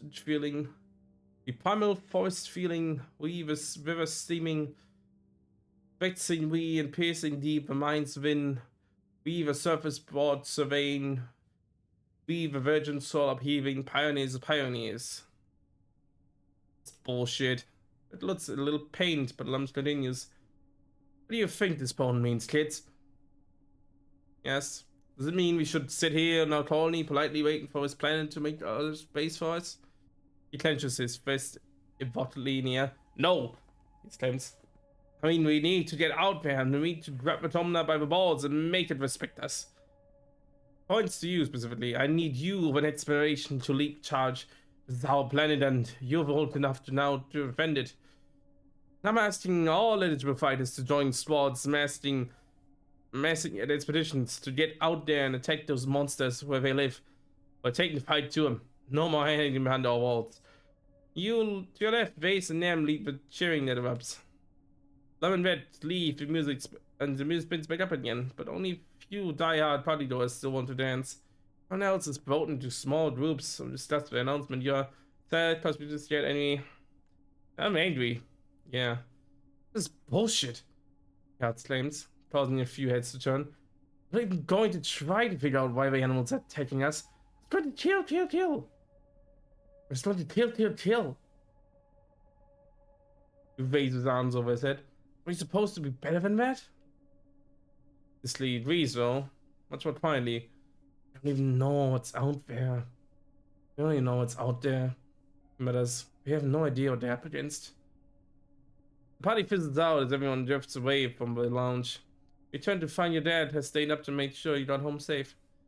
He's never done that before. You've always been told you only was safe. Now, see his sad eyes and you know that time is over. Jeez, huh? Jeez. Certainly what I would have been expecting here. Hey, Cal. How you doing? Looking around for Cal when you're here over here. I'm just around the other side of your pudding storm. For the last time, leave me alone. Oh, doesn't sound good. Get close and find Cal facing down Red and Vase. I called him. A body language calm and relaxing while Cal saw in he's almost shaking. Cal, please, listen to us. That's it, swinging his hands. I'm not here to conscript you. Can't force you to join the army. All I'm saying is that I need good, loyal, strong young men like you out there on the front lines. Red smiles. You're a good boy, Cal. I admire your passion for peace and your dedication for fighting for it. That's why I'm here. Asking you to help me protect the colony. Protect the colony? Cal spits. It's such a lie. You're not protecting anything. You're just slaughtering defenseless animals in their homes. It's disgusting. Hey. I cannot do a Vase voice anymore, I'm honestly. I'm serious. Hey. Vase retorts, taking a step forward with his fist. Vase, Show some respect. Kel squares up like he's ready to take bait. For who? He asks voice sharply. Psychopaths like you? Face walls and looks like he's about to take a swing, but Red holds him back with one raised hand. Face slinks back to Red's side, glowing at Cal. I can tell you need more time. Red says, I just wanted you to know that my door's always open if you get lost. Cal says, cutting Red off. But not surprised. I'm not interested, I'll never be. Ace looks like he's about to flip off again, but Red speaks before he can. All I ask is that you keep it in the back of your mind. You keep it in the back of your mind, Cal. When you come around, you'll be happy to talk about. When you come around, I'll be happy to talk about the options. With that, they leave. Dave gives you a scathing look as they pass. Passes down heavily on the sack of fertilizer he must have been carrying before Vet and Vase taunted him. This isn't even the first time. He mutters. Face and hands really dead set on getting me to join the hunting parties. I told him I don't want to kill anything. And Red was like, it's okay, you can just tell us how to kill them. It's a bit exasperated. Gets any better. Yeah, we shouldn't leave you alone. Me too. Oh, me a messed up idea of what it means to serve a colony. Like, I think those have food. Those picks at the loose thread the side he's sitting on. Man, this whole war is light speed stupid. He mutters.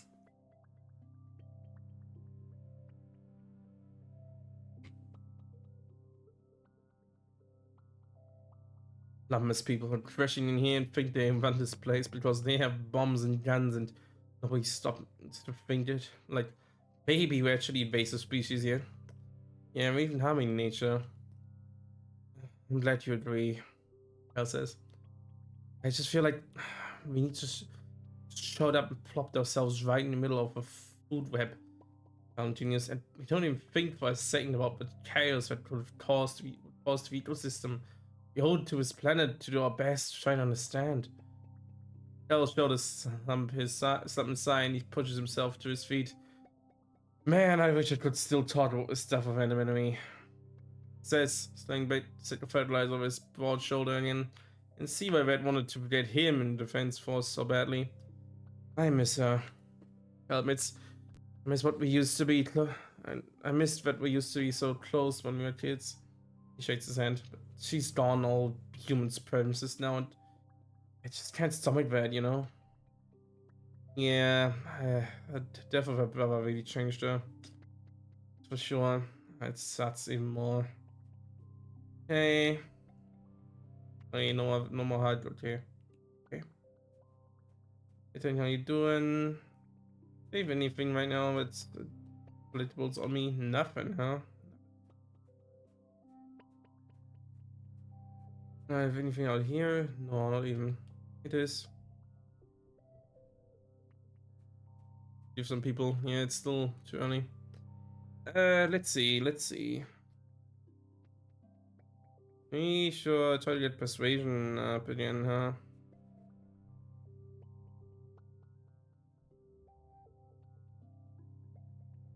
Speed though. I find Mr. Seek to ask about something and incidentally stumbled into a meeting we're having with Governor Lump. Didn't catch the topic of the argument, but you managed to piece together that Seek is trying to get Lump to come up with a way to explain something important to the colony. Whatever it is, Lump is dismissive about it. You hear him say he's not here to hold people's hands, which frustrates Seek. Figure it out, Seek, Lump says. It's your job. Find him. Pretend to organize some papers and listen in. The colony is spending a lot of resources on the security squads, and these need to come from the other departments. Zeke tells Lum he has to present the budget and convince the council that this is necessary. The government is tired and cranky and doesn't want to bother with another boring meeting. Was assembled. Why is this my job? He complains, even though it's clearly his responsibility. Can I get an assistant to take care of this? I have no persuasion radar on you billion less than 30. So leave it at that. Ignore them. better things to do than listen to Signal argue about the administration. Does seem that they need an assistant though. Maybe you can offer your service later. You're not too busy. That's interesting. Good. I'm fully quiet. Did we get persuasion yet? Oh, come on. Hey, one more persuasion word. My god. Mars in New States drawing attention from starting your shells. Did you see the new Christian comment? It's from Rex. Probably once. It's not hot. I hope it's something from me. It's knows like gifts, right? Drop the acquisition on your palm. It's a mess. It's no idea to fill out these things out. Button on the additional comments he's written. Lamau, I'm sorry, I didn't know if it is right. Help. In Mars is checking lots if you want to excuse to spend some one-on-one type of rates. You have to fight for it. Your turn to serve a straight stop mouse. Sorry. Thank you so much for helping me, plus Lucas. Like says when he comes in looking at you with big, helpless eyes. He rests his hand lightly over your forearm. I've never really done this before. It's just a lot to take in, you know? Away, we go slow. Wait, Snickers. Delighted that you continue his innuendo. Okay, thanks. I had to stop myself from spying you. Might as well to starting shells nearby. It's a jingling noise. Oh boy, we're doing stuff at Rex, sir. You little guy.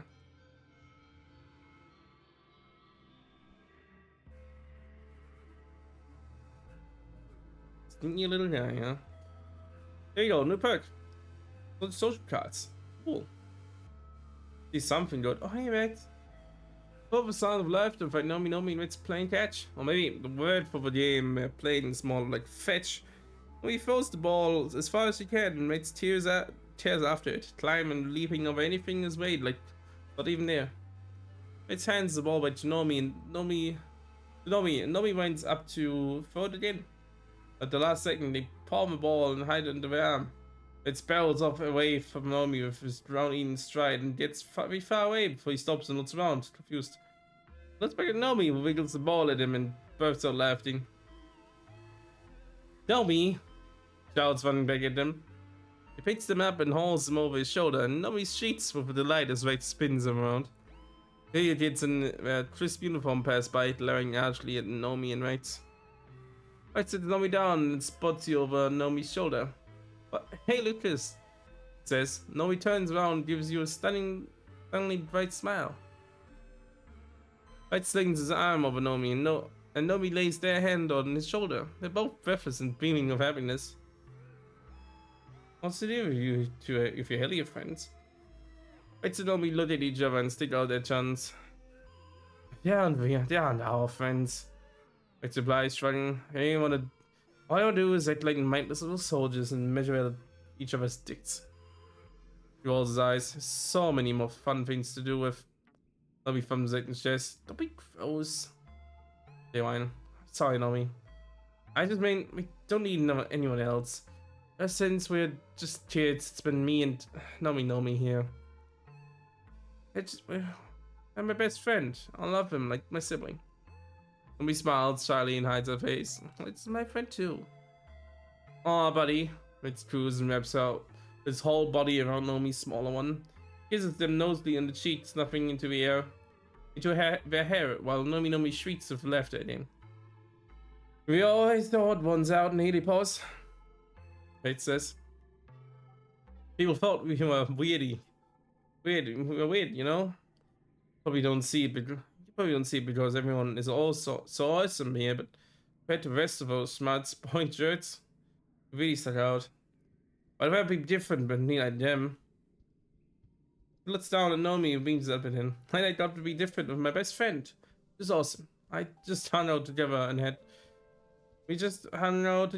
our own fun while everyone else trained to be proper little soldier. Right, Nomi? Nomi frowns.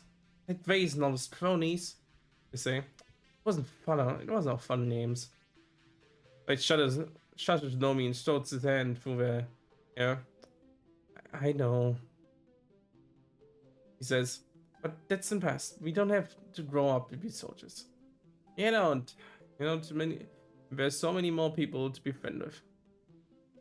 Like Lucas. Yeah, my friend, you still have follow units. I mean, more than friends, Nobody grimaces and makes a yak noise into Rex's shoulder, but Rex smiles again right now. Well, I wouldn't say no. Aw. Sorry, Naomi. Here, I have something nice for you. I don't have anything nice for you. I'm so sorry. Yeah, tell me that you had. Had you? Let's give that guy a hug. Loves him. Oh, Tang wants something. Oh, you can do it. Let's get this egg first. Welcome to tangent after routine checkup in midway. Lucas, could you wait a moment? Almost done. Let's walk out together. For instance, gives you a curious look as Tang hurries to catch up to you, but just wait to a word. I wonder if Tang is starting something from you or just wants to hang out. Maybe she seems like she has less time for her friends, preferring to ward late in the lab. Maybe she's lonely. Ah, nice weather we're having. Ten says as you walk outside. Well, it seems pretty normal for the season. Today's a thought. It's so different here when it was in space. The spaceship was so clean and tidy. Yeah, I'm constantly smelling pollen and dust of spoils or what have you of everything. There was a mushroom growing over the corner of the bathroom the other day. I kinda like it, honestly. It says winking a noise. You can have it. Walked for a few more minutes. Tane clearly has something on her mind, so you let her sit with it until she finally steals herself. I'm not very good at this sort of thing, he says slowly. So, I've been working on a big project of Chief Engineer Instance. A big project. It's why I haven't been around so much lately. I'm sorry I can't tell you more. It's been going very well. I think we're finally over the first hurdle now. Gnome says it's going to change everything here in the colony for better. It seems more at ease when you've seen her in years. Really, I couldn't have done it without you. It says, a slight smile warming her usually expressionless face. I know I can be a hard person to be around, but I appreciate everything you've done for me. Ultimately for the colony and for Mergy. How'd you make your move? What's really going on with you? He shrugs. It's nothing. Says, it's nice the moment to recognize that someone has helped you. I'm trying to do more. Last decade has taught me anything.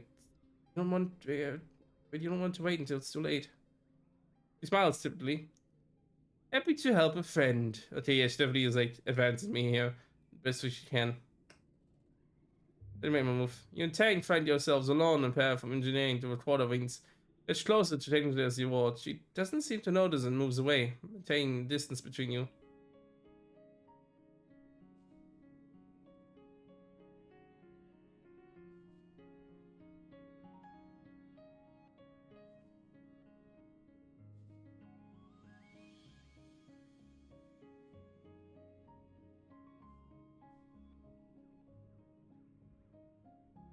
You want to make the official with Tang? I think I have feelings for you. Huh?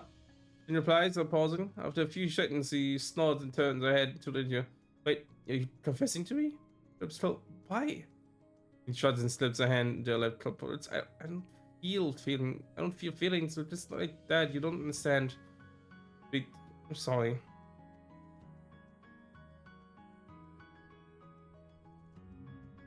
Propose a formal partnership between you, the way one might propose a scientific thesis. It would have mutual beneficial advantages, you tell her, and then subject traits. I don't know what to say, he says slowly. Instead is smitten.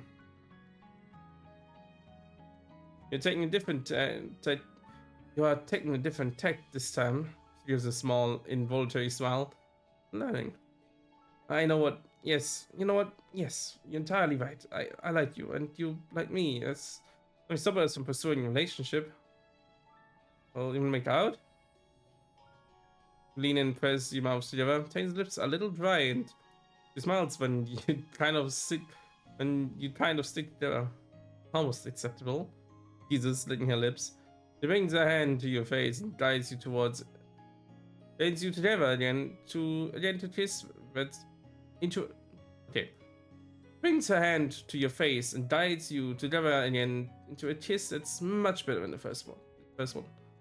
Tang's a better kiss than you expected. Confident, unashamed, and methodical. Kiss until she tires of it, going away and touching her lips with a slight smile. I'm looking forward to continuing this train of thought. He says, "Cool, we're smitten. That's nice. That's nice. Which means also builds increase for 3 months. Oh, that's good. Let's go to your kitchen then. I don't think there's anything for us to pick up anyway right now. Go a bit everywhere. Yeah. Anything up here near this? No. Well, yeah, I'm still also officially problem with the toughness thing. Oops. Hope it's a bug. I don't think it is. Also, this was inspired, gets rid of some, you know, things. Yeah, let's get rid of that thing. My first words, who would remember that? Okay, now though, let's open the kitchens. Food dispensers, your fond memories of the soy gruel that you relied on as a child about being stratospheric. I didn't know any better than back then. The kitchen still somewhat reliant on these machines, but how about you have a wider range of ingredients? It's more like a side dish instead of a main course. It's nice.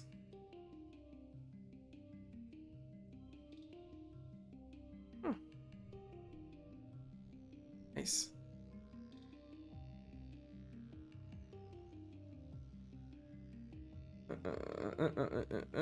We could go for engineering, organization. Animals a little further, I guess, too. Mostly anything that was persuasion is good. But hey, let's study again. We haven't been in here studying for a while. The totem found bleep grass shortly after the colony landed for Tom now. The waxy violet grass grows almost everywhere near the colony. When you step towards, you get a deep purple tea. It's horrible, grassy, bitter, but it's stimulant, mildly hallucinogenic. So we all think it's great. Been drinking it for years with no ill effects except for an overwhelming urge to stick your tongue out and say bleh when you taste it. Was actually meant to be this, huh? Been trying to cultivate a new variant, but don't taste as awful or have more potent stimulant or halogenic properties. We'll even find some entirely new medicinal usage. You're trying to test a new strain. Benjamin could probably appreciate a better stimulant, and Cal would appreciate a better, nicer trip. Let's say just with Cal. Bring Cal a cup of freshly brewed leap tea and tell him to give it a try. He promises a good taste, but he drinks the whole thing. The strong one, with Cal. I arranged to do this test at the end of Cal's workday, just in case he really not smart. After a while, you asked him to report on how he feels. That blinks at you lazily. Oh, hey, Lucas. He says as he just noticed you're still here. He's been in a deep philosophical conversation with a bobber plan and for the last few hours. Delighted when it bobs up and down like it's agreeing with him. The high is really pleasant, he says, surfing his hand for a slight breeze. Don't think I like my heart feels funny. Like it's beating too fast when I like it just stops and like I'm worried it doesn't want to start again and then just goes from really hard when it goes up again, you know? Sounds like Cal is experiencing some pretty common palpitation symptoms. The Cal, his strain must be too strong, but he disagrees. No, it's fine. It's just a little weird at first. No, everything's gonna be fine, but it won't bother me as much. Hello, hello. Hi, Lord Giraffes. Welcome. Hi. Sweet wait at first, you know, everything's gonna be fine. It won't bother me as much. Next time I'll be totally chill. Dude, you should get back to work.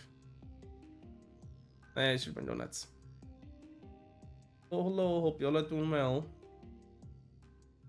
It's time, well. Good. I'm just going to toss the rest of strain when anyway, but if Cal wants to have a real deep relates with it, no harm there. Let you hear.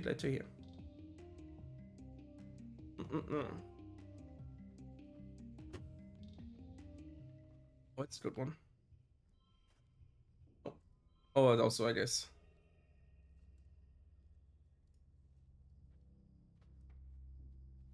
Yeah, this is good.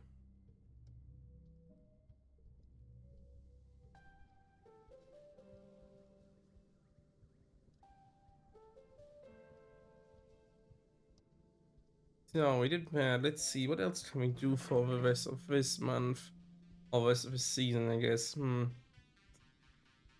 out exploring again, but we should probably rest first. So I don't know if we can do anything right now. The end of that thing again. I know we set should Ian should probably be set by now. Do you have anything to give to people? 8, but it's not much. Hey, how you doing, Tang? Here comes the takes the time and all upon, I suppose. Says Archie and smiles. If you provide me with sufficient motivation. In the lab. Then please what station? Please what station to prepare to leave with you. As you take your arm, the alarm goes off. Then curses and scrambles over to an experiment and turns off the alarm. I seem to have forgotten that this experiment requires a great deal of babysitting. She says, my apologies, but I'll be staying in the laboratory. So I guess. There's nothing to be done about it when you're dating a brainy at night tank. So you pull the chair and settle in, keep her company. It's still nice to spend time with her. Aw. It's just cute. It'll feel better too, huh? Yeah, let's just work in engineering. It's been a while since we worked in there. Quite a while. Yeah. Let's do it, some kids. Engineering very late today. It's starting to nod off and consider packing up for the night. The tangent instance leave their lab without locking the door. Heading back towards the living quarters. Usually they're so cautious, but it's late and must be very tired and to have forgotten. We've been working on something together in secret. Do you want to find out what it is? Sure, we can all sneak in. You have to be rebellious. To make sure the coast is clear, you slip into their office. Just off a med bay, and a flat surface is dedicated to experiments. Whiteboard is covered in dense scribbles and diagrams. The garbage bin is filled with wrappers of discarded soy meal replacements. Like there's still coffee and deep sleep deprivation in here. Bolstering terminal is still active. It seems strange that we left it on. You get the feeling that we may have one done for the night. Be quick. Should you tap through the screens? Damn it, I need engineering better. Tap through the file structure of the lab computer. Some encrypted files, but nothing obvious like one named Instance, Evil Plan, Final 2. Done. It's not as easy as they made it on all of it. Never. An experiment? Oh. Some of the experiments blink at you and chip miserably. It isn't obvious the glands what is being done to them, but they don't look happy. The cage is locked, but we have to free them. Study what happens to them. Here we have it. All the everything Tang and Instance have been working on, slowly putting together into pieces. What you find is chilling. Researching the Shimmer funds together, they decided to bioengineer more powerful virus. They use the same pathways, but only affects native Automlan creatures. Would sever the existing symbiotic relationship between Tom and Fonda and be completely fatal to its host. It would kill everything on the planet. Well, everything. But waltz, swims, and flies. Everything empty and everything, leaving it empty and ready for human colonization. Why would they do this? Dig a little deeper and find not instance research logs, but her personal logs. Only a paper with a cover page that reads, "My defense upon my death." Read through the papers. This music is suddenly a bit too fancy.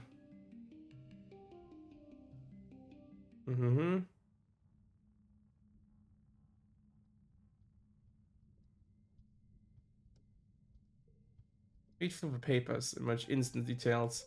This also is too nice. I have to go with this then.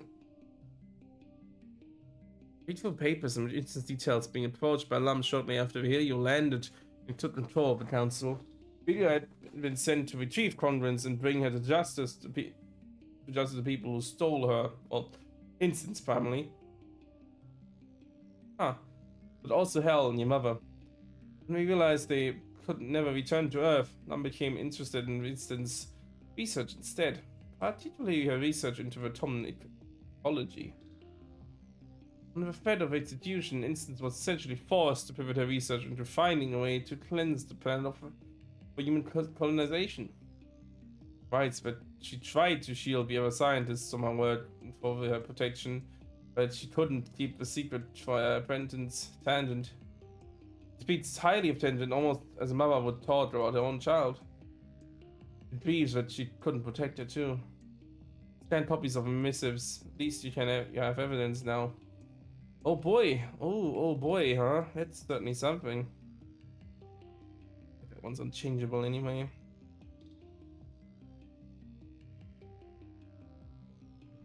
Oh, that's good. Yeah, what the hell, Tangent?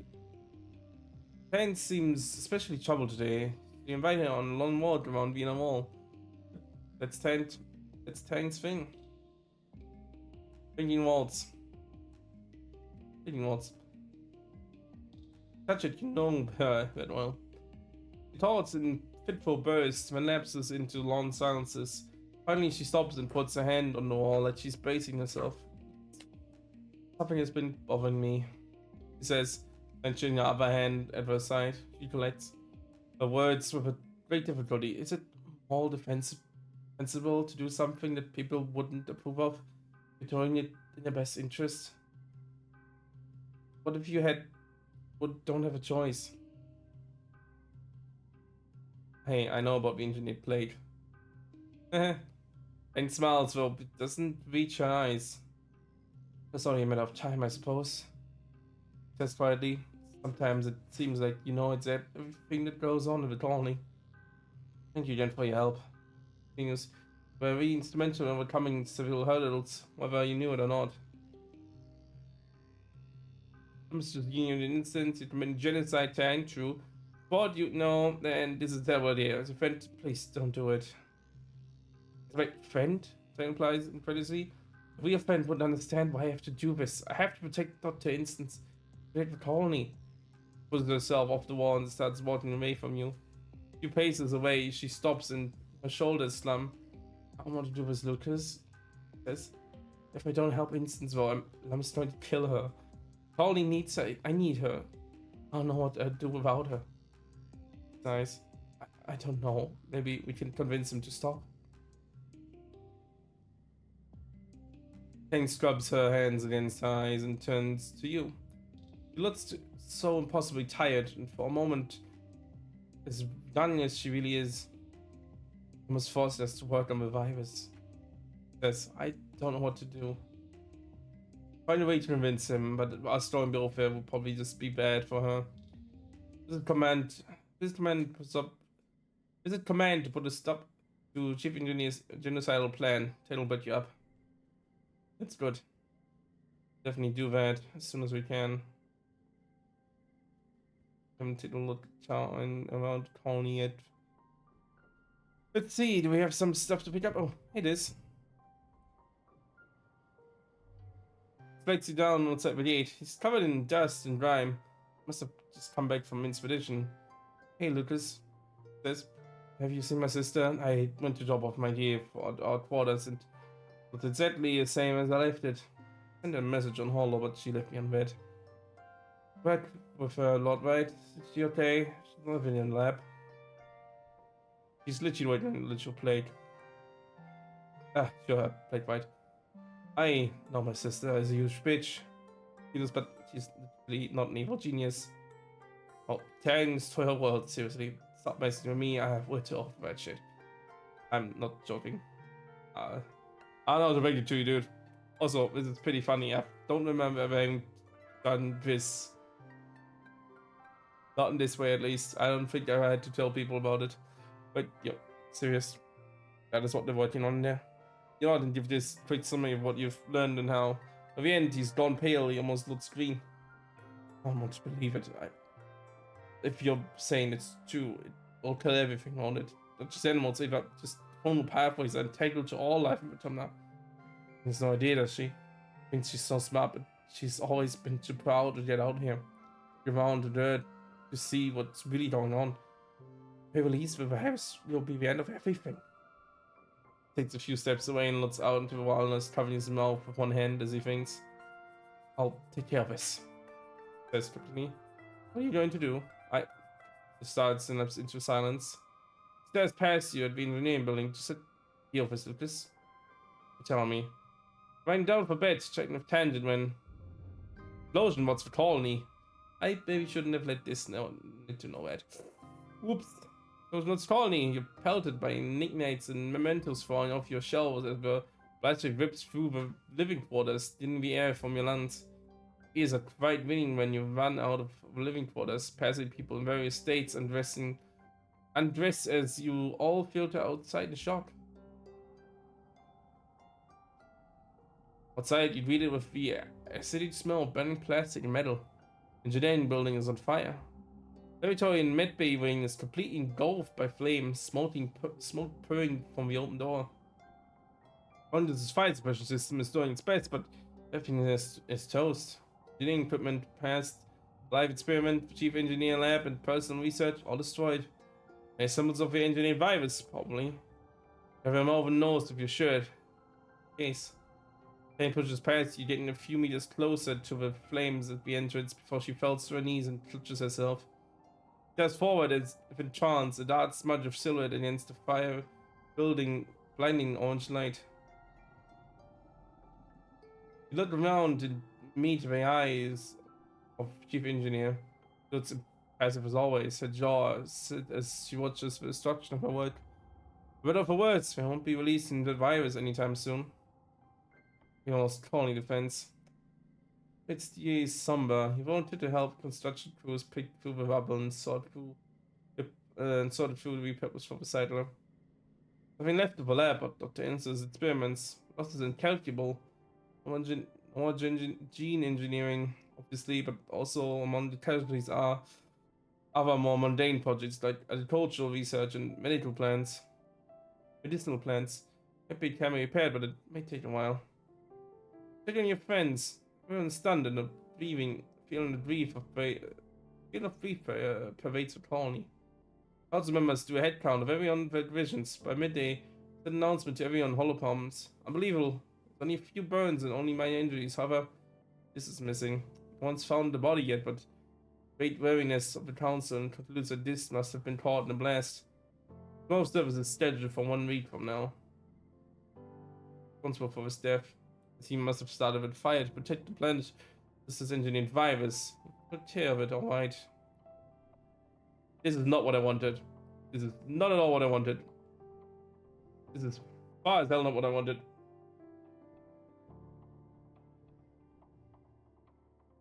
Hey, this. What the hell? No, I'm not telling you. I won't be telling you. The hell, I want you to blow yourself up. Even for the body. I don't believe you.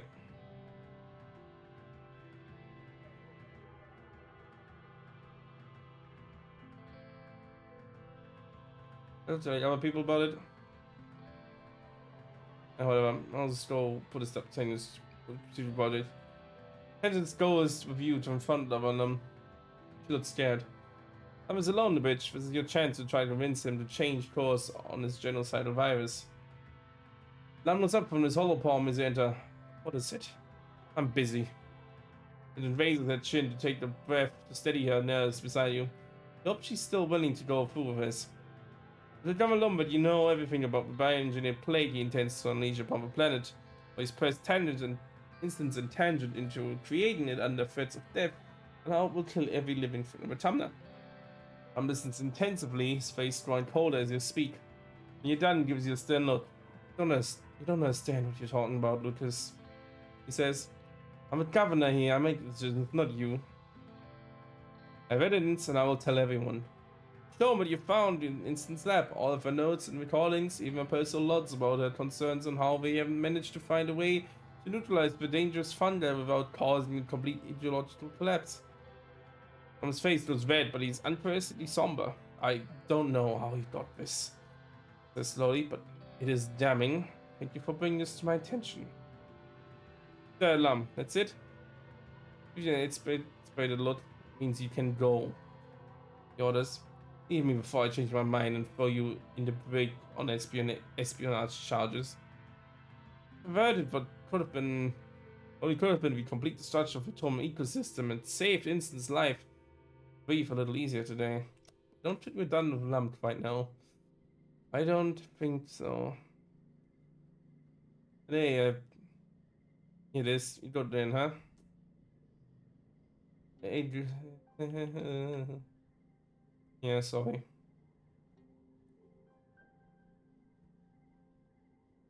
Hey, how you doing?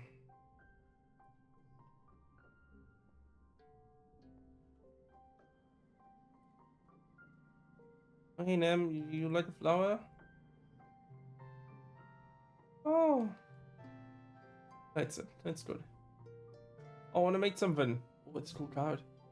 Oh, he flaps their hand in front of her face. I do, but it's so hot on the planet. On this planet, what do you think? Don't you think? Sure, it's different than living on a climate-controlled spaceship, but you're kind of used to it by now. We snaps her fingers. Wait, we should make something to stay cool. You know, we brainstorm all sorts of weird and wonderful things to stay cool. Umbrella hats, sunglasses with funny shapes. Giant vats of cooling goop, but you don't seem too complicated. Bet you just end up drooling on some of Nomi's paper and folding it to make paper fans. Sometimes the best solution is the most simple, they say. Finding themselves with their new Toe Girl Hyper Transform fan. Lovely.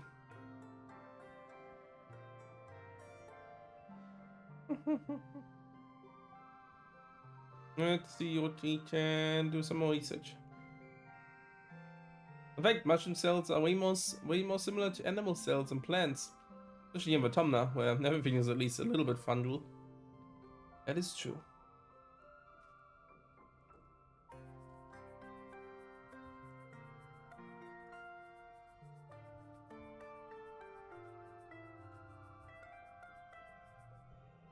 Good.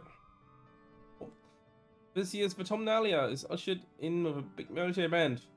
Horns and drums, supplemented by recording of great music from Earth. Kavalum strikes out of command to grand red carpet and ascend stage to watchers' applause. Thank you, everyone. Was out of a dinner. Over din. Look at you. Look at this colony. Finally truly united. All it took was a common enemy. Declares. Oh boy.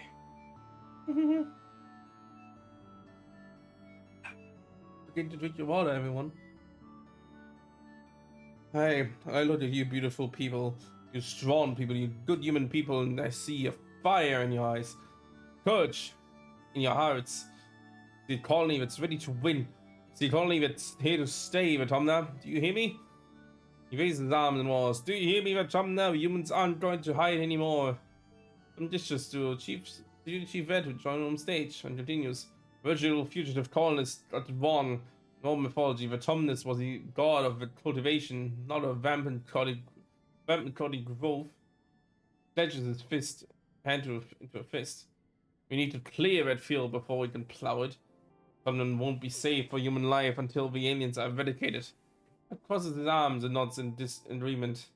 Maybe there's more to his plan when Lum is letting on. Lum descends from the stage and does receive a line of handshakes and fist bumps. On the vacuum left in his presence, Chief Administrator takes the podium and clears her throat.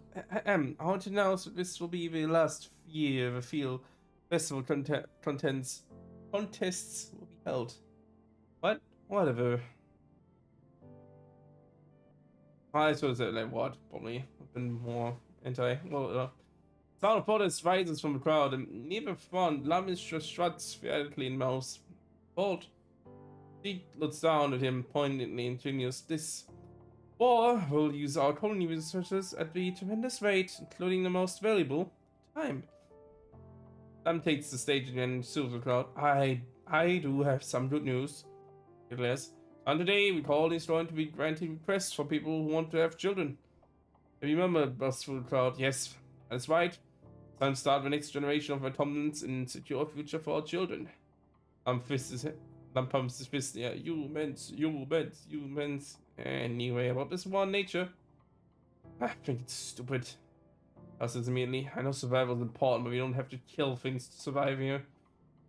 I was all the eyes. Duh, of course you think that. Personally, I think Loom is a total nullhead. Not that much older than me. What is he, like 24? And everyone listens to him? Flips their hair over his shoulder. I should listen to me instead. Finally, you all told us to sit in the games, the last ones, forever maybe. If this war on nature ever ends, you'll probably be not old. Or as your friends all separate into their usual games, you realize that this may be the last time with you be kids. Name you choose. Yeah, I'll just skip it in. End off with this. I hate this colony. But us, I won't live on this planet anymore. Yeah, dude, I get you. On this economy. At the festivities, everyone is supposed to take a few days vacation. You and your friends relax, but the adults move on to the colony like ants in a hive. Fortifying walls and preparing for the human offensive against the planet. Oh fucking boy. Oh fucking boy. This really isn't good. Okay, I need some more stuff for people. Give to them, including mates who haven't gotten a stick to in recent while either way, so... Yeah, let's just... have I had them? I hope I still had them. Oh, that's incoming.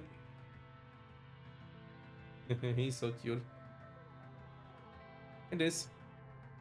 Need for fun dates to see this taken to one of his senior saviors, who listens intently to their instructions, and the surveyor hands him a section of instruments and claps him on the shoulder before walking away. Turns to you. "Hey Lucas," he says. He hands his head on his shoulder and gives you a shy smile. Don't wanna... Still kind of weird to be allowed outside the walls. You see out. What's the weirdest thing you've seen? When we used to sneak out. His eyes twinkling at the corners. It was so easy to avoid Chief and serotonin. Says wistfully. That's his head. But he's dead. Be nice to me. What's the weirdest thing that you've seen? He looks up at the sky with a thoughtful look.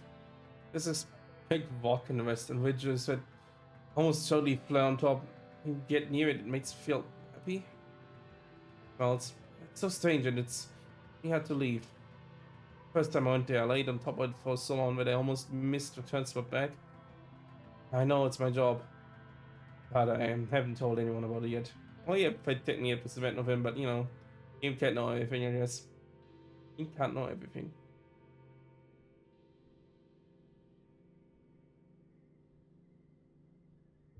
Romantic. That place that makes you feel good? Yeah. Brings at you, like you fully fallen across his mind. He founds, I guess. Says if what tastes bad in his mouth.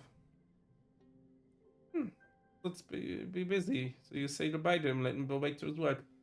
I have to let him keep some of his secrets, for now. Oh, secrets. Let's head out again.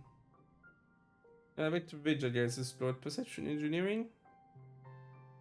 That's good, that's good. Use those. Hey. Report to the expedition tent. Fine, not just Utopia, but security red base as well. I can't spare any more of my people. Utopia's explained to him. If I pulled almost all the forages and we're already running stint crews in the ridges as it is. There's one more person you can spare, replies, turning to face you. Hello, Lucas. How do you like to transform to one of the hunting parties? Someone tells you you're one of the best explorers. We could use someone like you. In Kate's face. I need someone to keep up with this one. His puffs chest out partly. I'll never kill a living creature. He stops, even if it was trying to kill you. I knew you'd try to get so soft. I didn't know you're suicidal too. Not everyone's cut out for life or life. Not everyone's cut out for life or death situations. It says, it tells you. No, Lucas, it's not all killing. Continues. Sometimes it's about tracking and identifying dangerous creatures before they reach our walls. Wouldn't necessarily have to kill them. He holds up his hands, but you don't have to decide just yet. Utopia, about Utopia later if you change your mind. No, thank you. I would rather not at all. Never ever. No thanks. No. Hmm. Seat maze. Oh, this one's locked, huh? Eh. 12, but the 12's pretty weak already in here. Can repair. That's a 14. Suppose we can go with like a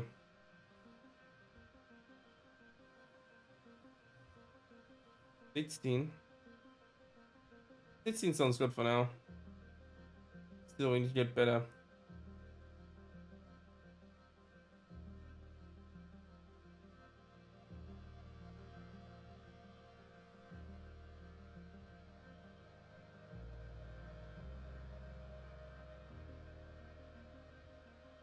The 17, 19. I hope we can do this in this turn. 23 is definitely doable, but I don't know if it's good when I have this card locked. Hmm.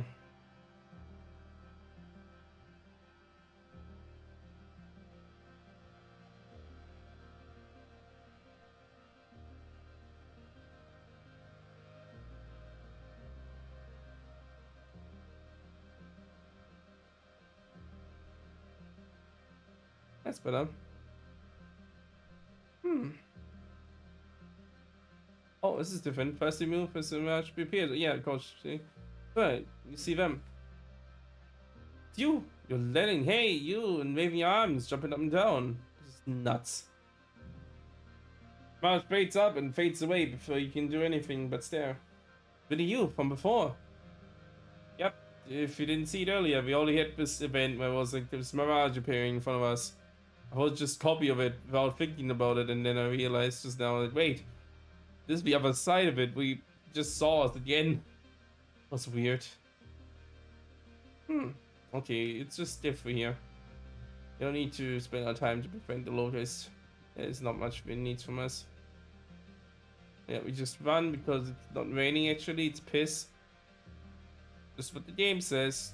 You know, I'm just a messenger. Want to get ahead this time though. Yeah, large creature. Wade through. The nice ones. Irrigation warning. Yeah, studied these plants, so I know what to do. Very nice. This one. This event here.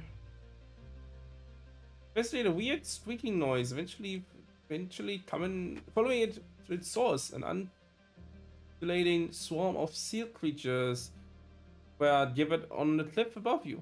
Watch as they throw their tiny bodies off the edge, plummeting past you and out of sight. They scream and screech in excitement. Okay, weird.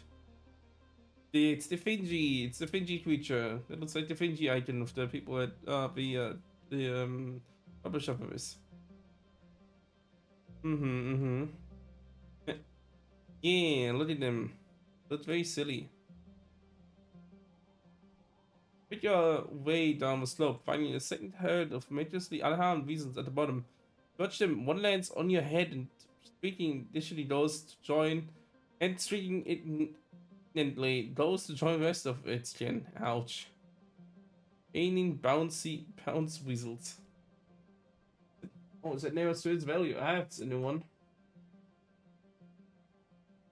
You have a flapping of wings and look up. All colony of pink and orange dwarf moth cling to the rock overhead, nearly camouflaged. As the screen of the weasels above reaches a few pitch, the orb moth rest, restlessly take off the cliff and flutter around. Not just one of the little creatures pitches off the edge of the cliff and lands square on the dorsal peg, sending them both plummeting onto the bottom. The large moth crashes fatally to the ground, weasels curls its body and bounces harmlessly away and it scurries back to feed on its prey. Oh, bounce weasels. You got the screaming on your whole palm. What a noise. Indeed, indeed. Just slam themselves against, yeah, oops. Hoopla, just kind of bounce against you. Hey. Let's see how far we can get here. You're walking down the path and just lots some other things. Like the usual stuff we had before. This is practical, I guess.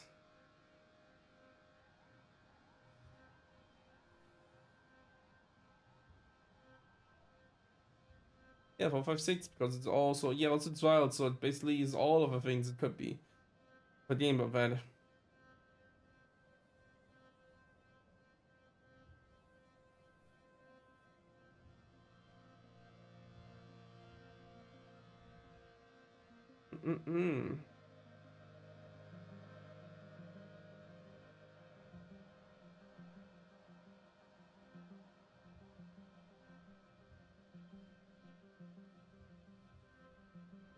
That's good. Yeah, we gave some stress. Good. Hey, this is this is an entirely different person when he's outside the colony walls. A lot of people constantly trying to correct his asocial behavior. It's like he blossomed into someone who's actually confident. The more time you spend with him out here, the more glimpse you catch from the real this. But you can't do this. He says, jumping off a huge boulder and doing a cool roll at the end. Wait, no, but you can't do it with your eyes closed. I can. You just covered around, daring each other to do more and more dangerous things. This isn't scared of anything. You can see something, and one of the plateaus above you. The cliffside is covered in convenient vines. I did try this, I guess. He goes pale. What? No, no, no, it's not the same. You're cheating. Oh, you might have found one thing this is scared of. He insists that you put the wheel there. Climb up there. See? He scrambles up the cliff, no problems. He turns around into the top. Now it's your turn. Well, you dared him, so you gotta follow through. The vines are slippery and dangerous, and some of them are even alive. They wiggle when you grab them. You lose your grip right at the top, and you slip and start to fall. This traps you. Gotcha. This exclaims, pulling you over the edge. The ledge. Your heart is thumping, and you all sweat from fear. You did it. It's not so calm and collected when you thought he just climbed the same treacherous wall and saved you from a long fall. Why doesn't he ever seem scared? The tower is empty, but it provides a great view to look out over the resting bridges. You can just take a break and watch the shadow creep across the dusty, craggy landscape. This is for life. This is school, no gossip, no bullies, no one telling you what to do or what to think. He pops his elbow up on his knee. Swings into the sun's. You have my orientation, and the colony I always feel like such a coward. Maybe its problem isn't me, it's everyone else, you know? I'm not scared of any of the usual stuff. Monsters getting hurt, even dying, like, yes. Things, but humans keep finding ways to control people with fear. Well, they can't control me. How about that case? Come on. So he marked as a thing. Don't call yourself a coward again. Might not be alive right. You might not be alive right now, but if it weren't for this fearlessness and fast thinking, wasn't that long fall. He says, but you can tell he's a little pleased. You understand too. Oh, it's nice too. We all appreciate this here. He's a really nice guy. Sometimes just he sometimes isn't doing good, but he means well. But yeah, oftentimes he's just the best kid around. I tell you that. But you play blocked by a massive wall. Oh, and what's again? I'll check it out to get the points. Might as well just bounce on it anyway. Hmm. This is one value is right anyway, so you know. 7, 8, and 9. That's a bit load already off. So,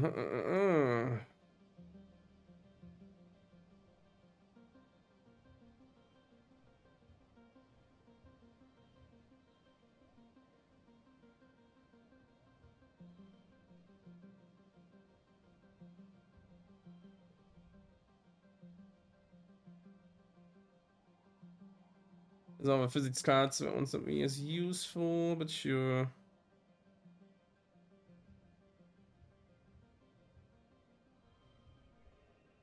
Hmm. Thank you. I lost the tutor, but you know. I gained 4 in the end. You find more steps of domain writing and technology. Document everything to bring you to Utopia. As we head home because we're exhausted. Heading back.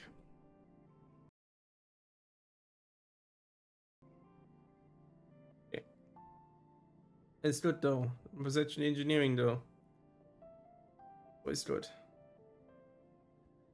So how things doing? How things doing here? I definitely need some rest.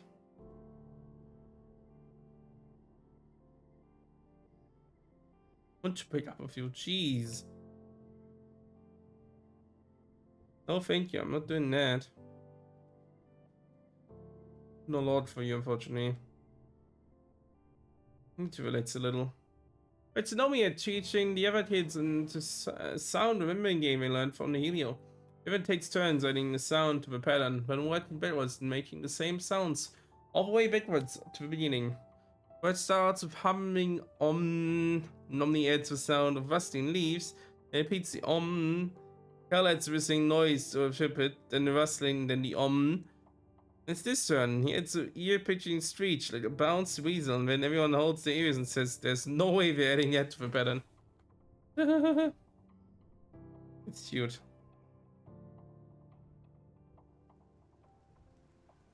We're back alive. Hmm.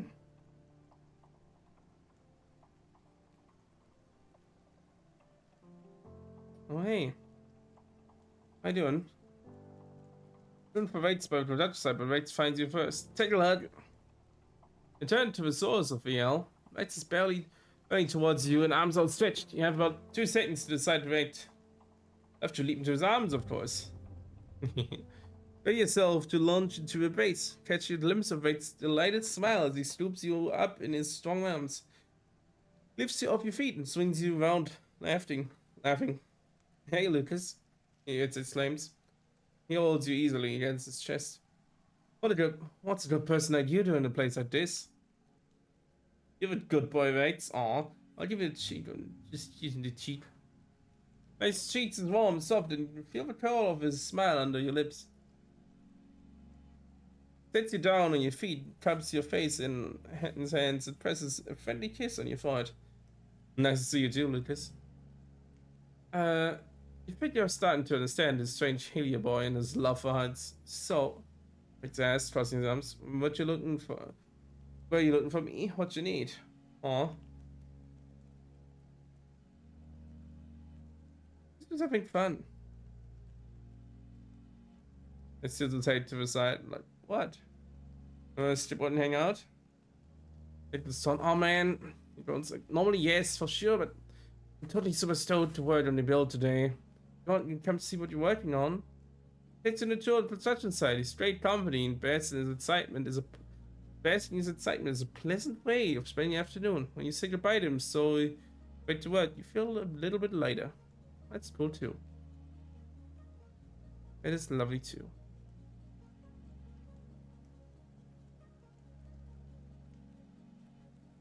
There's a fruit. I see it. I've seen it. The fruit is here. I don't like this. I can't like the fruit. It's tasty. Yeah, food. Oh, wait, coughing. The shooting a breeze of Cal in the shadow of the Exocolonist storm when he leaning over and waves at someone over his shoulder. Huck, hey, over here.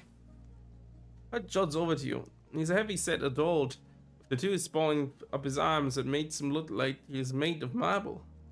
He holds out a stack of tiffins wrapped up in a sash. Wrapped in a sash. Hey, you two. Kev and I were testing out recipes and we ended up making too much. Got run some over lunch. Made some lunch over to you.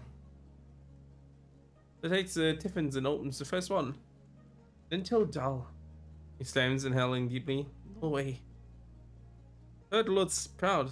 Rises in the second one, and a little something sweet in the third. Heard you don't have a romantic picnic or something. Says, punching Cal lightly in the shoulder. Weirdly, it says in both in Cal's text in green. But yeah. I don't know what Perk guy anyway. It's not doesn't have picture and anything, so I'm not making a special voice for him. Cal sputters. His ears go pink. Perk. Just kidding ya. Bird laughs and shoots you a mean full look. Bird leaves you two to hide the spoils, and Cal goes right to dessert. To desert. Exactly. His mom, Auntie Tira, is in a relationship with three other colonists. Bird's the newest member of his family, but even then, they've all been together for a while. Bill's always been surrounded by a lot of love at home. Cal swallows his food. You know, sometimes I wonder if I want to date that many people like my mom does. He was just find one person who wants to date me. You have the courage to ask them out, and it's already hard enough. Ah, my palms are sweating thinking about it. I'm looking at you while he says that. Hard to tell. Besides, it's fine for mom, but I kind of feel like if I find someone, I just want to give him, you know? I want to put my energy into making them happy. Yeah, make me happy. His eyes go wide as he jumps the back of his neck. I didn't mean that, but did not mean it either. Giggles and looks away and unable to meet your eye. The gel is sweet and fragrant and tastes all the better for it. All the better for being made and delivered with love. When Cal eats your fill before Cal excuses himself to back to work. Well, that's cute.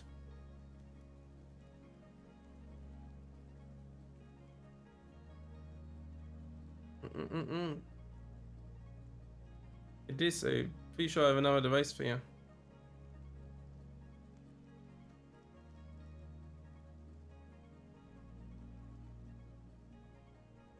Let's see, what can we do next?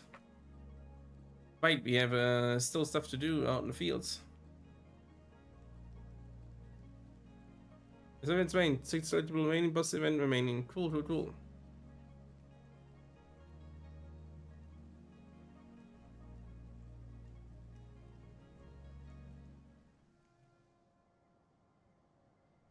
This is another point to remind you to all to drink water, because I am fucking drying out here.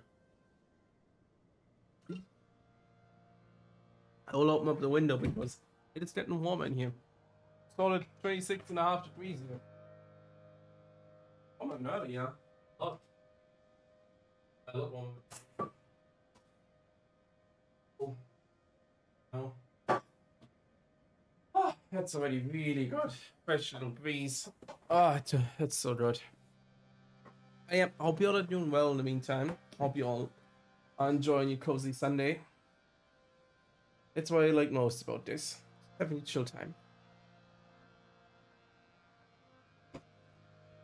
But yeah, I'll probably finish with CN and I'll see if I feel like going more, because I am a little tired, to be honest. Let's do this thing. Intriguing to a spectacular sight. It's an enormous lawn caterpillar dragon kind of creature. Way up in the distance, thousands of legs, a kilometer of shimmering bodies snaking in and out of the haze at the bottom of this chasm. Watch it, it's terrifying. It's rain. Get some readings. So far away, but you caught its movement coordinates and take me over for Utopia. That's nice. Get some more animals. One's better than nothing. That's for sure. Let's push through though first before we have to all the stuff. Don't forget the flower though, that's for sure. Did you also need to actually outside to get some states for this for rates though? Keep forgetting to do that. Maybe once after I'm done from this one and relates a little, depending on how I got out from this. Okay, you have this here, you have that here. You have to go over here now. I haven't been down to the deepest crevices of the ridges when crystals grow thick and the air is stagnant and dead. Always sweltering on the ridges. Chasms, you can see the heat warping the air almost like it's permanent fog. Utopia says the air is so thick and still that you can't even use a glider down there. At least one thing survives in the haze though. You take a break for lunch one day, you can see a flicker of silver dyed in and out of the fog, like ripples of light on a lake. Unpack your tiffin boards. The silver flashes come up out of a fog, begin to swallow you. Animals, eyeless, almost translucent creatures about the length of your arm, trailing meters long tentacles behind them. A mournful howling is magical and strange. You look them up in uniform. Ah, astrid babies. Wait, astrids are predators. That's cute.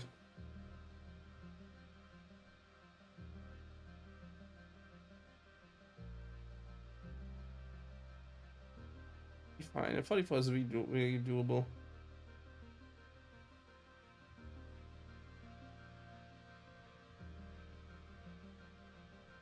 Yeah.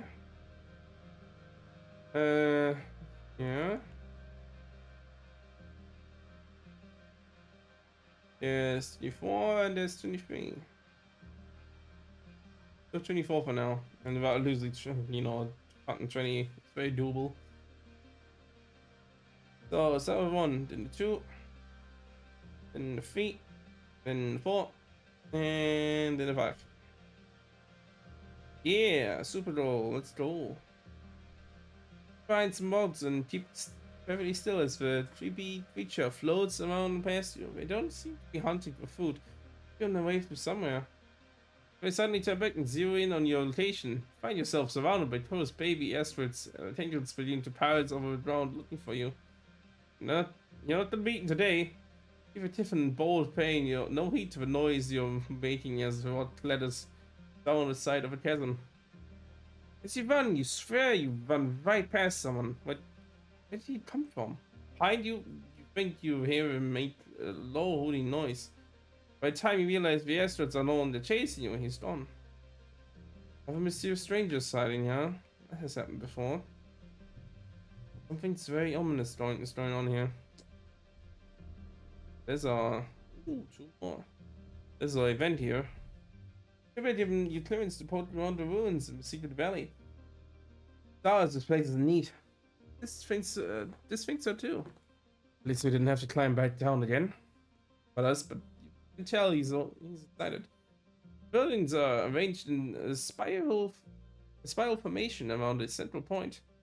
They're made out of oil slick obsidian, something that looks like a petrified bone and have parts missing. Some other organic material has long since rotted away. All overgrown with vines buried in shifting sands. Full of the spokes of the streets. Until you approach the center of the valley, where a large pyramid-shaped building sits, surrounded by thumpers and a variety of other smaller buildings. The pyramids to the thumpers and rest of the other buildings. Yeah, check out the pyramid first. You walk all around the massive pyramid, but you don't see any entrance into it. It's outside. Vibrates with significance and looms hugely in your dream memories. Feel faint just being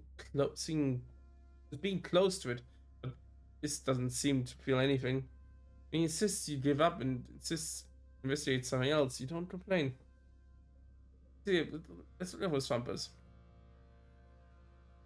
for bumpers and careful alignment, forming a square with wide open paths between them and the pyramid in the center. On in almost certainly, once almost certainly reduced to rubble, not as delective. Of these other buildings, smaller, more deteriorated pyramid buildings dot around the valley. Purpose, purpose is unknown. There are also dozens of little obelisks, a couple meters away, with a circular design, one in one side. Wait, you approach random one of these. There also dozen of little obelisks, a couple of meters wide, with a circular design on one side. You approach a random one of these. You approach a random one of these in the edge of the valley. Lean on one of the round designs, and the iris dilates open, sections winding back like the world's rustiest automated door. Now you're looking, oh, very 30 or something. Now you're looking through a large round door into a small featureless room. It's quite small, quite featureless. Very dark, very creepy. In here, faint hum. So powered? I don't do anything.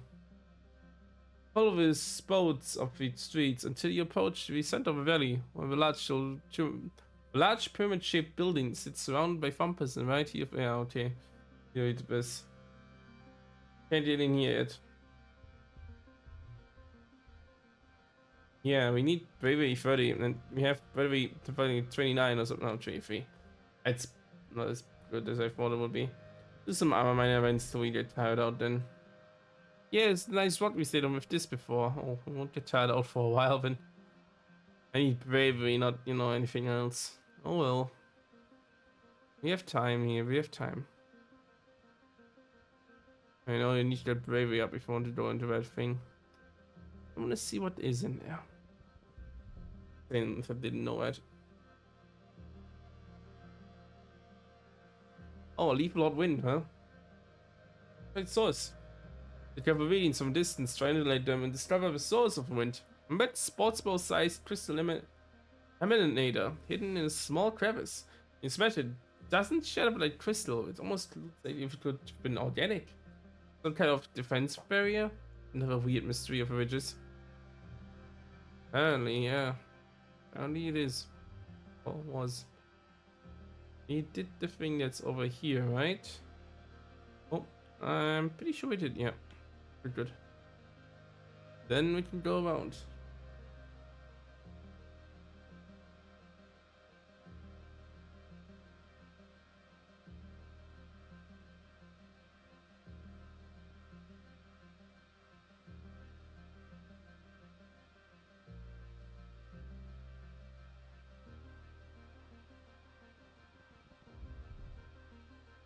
There's natural blend pitch drops down sharply on both sides here. You can have walked over the side, but don't hit the. Oh yeah. Just carefully. Done this before. I played these games before. At first, yeah, right. It is. Almost came prepared. Aw. That is very cute. Let me have written better with him.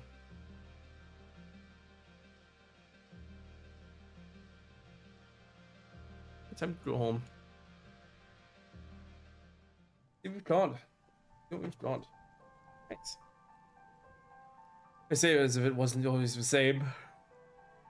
Oh, it is. You had out of the colony, Joe. Hoping to find this, and you do, as well as Red and Utopia, who have teamed up to talk to this about something that has him stalling deeply. It was different before the attacks. It was different before the attacks, Utopia saying. But you're older now, and when you're on an expedition, you can get into a lot more danger than when you're this little kid going on walkabout. When you're out of there on my team, I'm counting on you to do as you're told, and to be where you said you'd be. Just as beseechingly, what am I going to do when something happens to you out there, kid? And you disappear one day. What if you disappear one day and you're hurt? No one knows where you find you. What if... I'll be fine. I can take care of myself, and if I can't, that's on me. Not how it works here. It says, voice stern. Not just putting yourself in danger out there, putting the whole colony in danger. I know you're a bit of a loner, son. Alone, son. You have families here. All of us. All your family. They're going to send people to find you, and what if they get into the same trouble you did? Continues counting and following directions here. Out here, there, to keep everyone safe, not just yourself. What if I don't want to be found? What if I don't want to be found? It explodes, waving in his arms. What if I want to be left the hell alone? And ooh, he's angry. But Joby is stunned by this outburst. Ben opens his mouth to respond, but this tells over him. If I didn't come back, just leave me out there. He spits. If it's planned wants to be dead, maybe I deserve it, huh? Don't you ever think about that? Maybe I deserved it out there. Maybe we all do. Bet distance away. No, Joby looks stunned. Followed this around the outer walls of the colony to where he endlessly pulling things out of a drain pipe thing. Hiding all these nonsense outgrown. Stupid humans. Grumbles, stuffing what looks like a bedroll into a carrying bag. If you think of anything that continues straining off when he sees you. What do you want? Okay.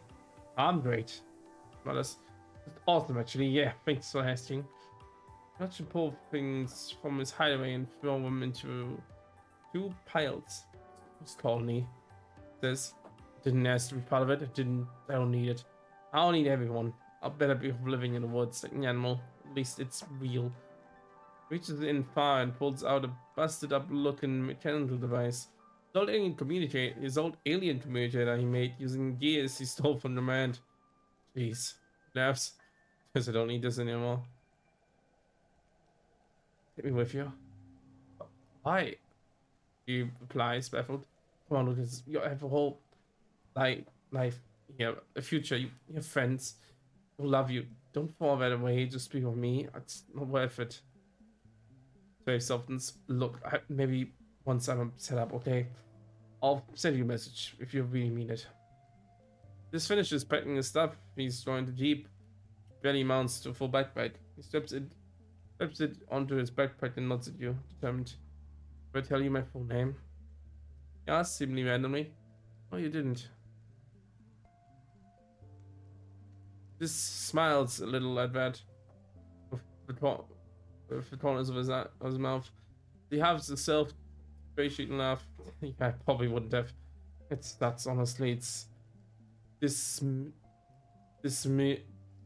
Oh jeez. Dysphonia. Wait, doesn't that mean? Yeah, it means being sad. What a joke, right? Who names that kid that? Shake his head on their noise and thoughts about how babies make everyone happier. My mom said before she had me and Tang. Having us make her sad. Smile twists. Was I the reason? This stuffs his boot in the dirt. Whatever. Mumbles. No one cared about me. Basically, ever. Before I was born, my mom didn't love me. For like one person you think I could. Looks up the sky and blinks rapidly. Whatever. It beats. I'm out of here. Thanks for everything, Lucas. You're the only thing about this shithole. If you don't think about this shithole, I'm gonna miss you. I'll cry my eyes out. You drop to your knees and to stop, begging him to stay. This hesitates for a moment, but when you look up again, slowly moving towards the wilderness, you watch him disappear between the funnel trees. Within minutes, he's out of sight. When ready to bed later today, when you receive a colony-wide announcement through your palm, it reads as follows. Colony notice. Reminder that you are not to be... Reminder that there are to be no unauthorized trips outside the walls without a prior authorization from expedition commands. Anyone caught in violation of this rule will be punished. This includes going for a walk. It's dangerous outside the walls. It's only to be done by trained and armed professional. Read you, command. How about that? Sent this a message. Fletcher's bagged immediately with a picture of a knife. Guessing he didn't get very far. Why the knife, dude? Hey, mommy, how you doing? Like this. Oh, should I change devices? Me, really? I try and thread it open and see what makes it tick. Oh, it's cool. Oh, hey.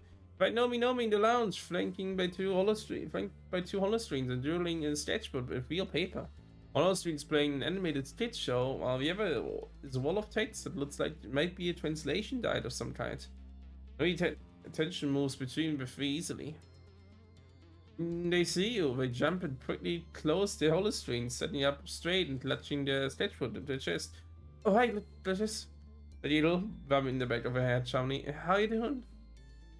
It's okay, you can watch your tunes here. It is in a different language. Well, yeah, Louis says, twinkling their nose.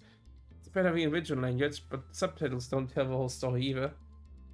Louis sets the sketchbook aside and looks around conspiratorially. I thought you were gonna bust me for jailbreaking my hollow pad. You say. All the Helio kids have restrictions, so we can watch what they can watch and for how long, but there's like so many more cartoons than we had. They throws their arms in the air like, first season of Trouble to Hyperjet Transform, what?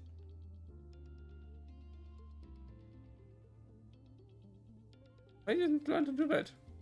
No, he shrugs and wiggles their fingers. I was just like modding my gaming gauntlets. It's just like my gaming gauntlets. Is it, they apply? Sure, a little more complicated because, oh my gosh, no offense, but no problem your face is so deprecated. But a lot of the fundamentals are the same. Now he closes their eyes and tips their head to the side, smiling. No, you got a holopad genius here, too, they say. This has a mental helpful play. This was mental helpful, helped me figure out all the whole system. Like all this? I mean, all it's blinking silly. Yeah, good job. It's a total sweetheart, don't you think? Anyway, the important thing is that I get to watch every episode of Trouble Habitat Transform. Now he continues clapping the hands against the cheeks.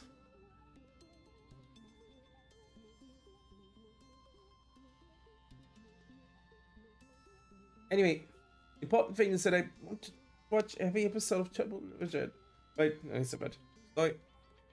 It's the best cartoon ever made. What else is schoolgirls who look like an aircraft from waist down, battling evil aliens while dealing with the stress of high school life.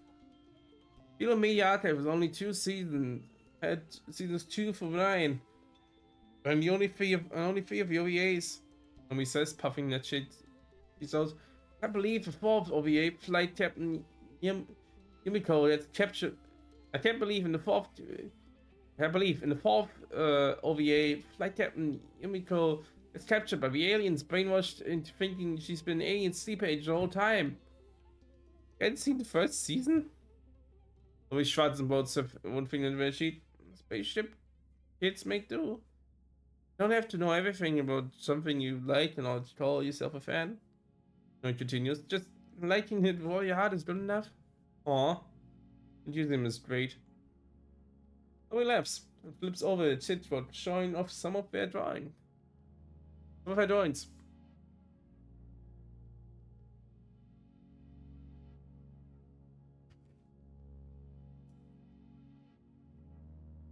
I was drawing some fan art of a show, they say.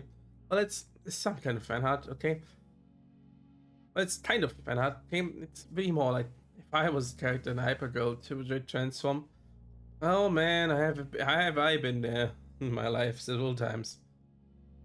Set myself in this OC into shows and stuff is a thing I really did for quite a long time. Alles when you grow up is a waste of time. You're just to grow up. Okay. Reminds drawing out. I don't know, not just an artist, but a writer and an artist, and the whole package. That's good for you. That's really good for you. I'm glad you can do that.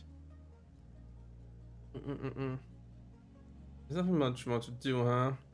I'll just take a rest in the garden. Yeah. Keep my memories for now. I can always try to get rid of like the level 2 ones, but I always still enjoy them a little. They aren't bad after all. Hey, how you doing? Hug. I do feel tiredness set in. So yeah, age 18 will definitely the point to end for today. But yeah, let's just keep going for 2 more months. Before we go. I need bravery. What can get me bravery? Right. Haven't done anything here in ages. I need to get some events from here anyway, so bravery. Guys, you're on the way to a sports ball pitch when you eventually ran into them. Dressed for combat training, a long curled hair and tied back into a no-nonsense braid.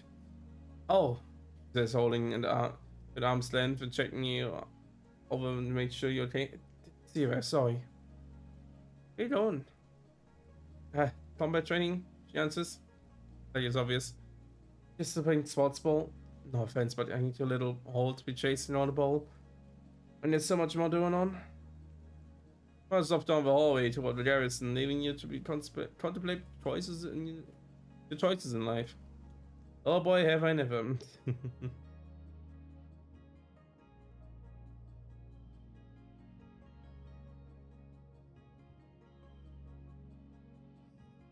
It's really good.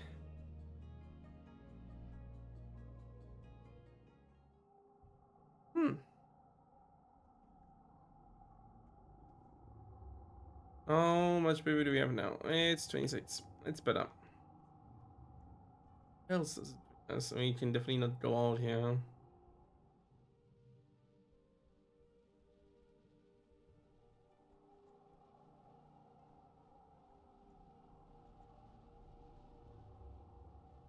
Let's study some research again. Hmm. Much different. Nothing happened though.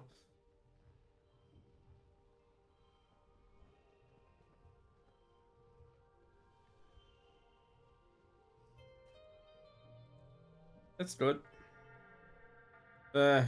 Just put your boots on to grab dinner in the lounge. You have a colony sirens begin to wail.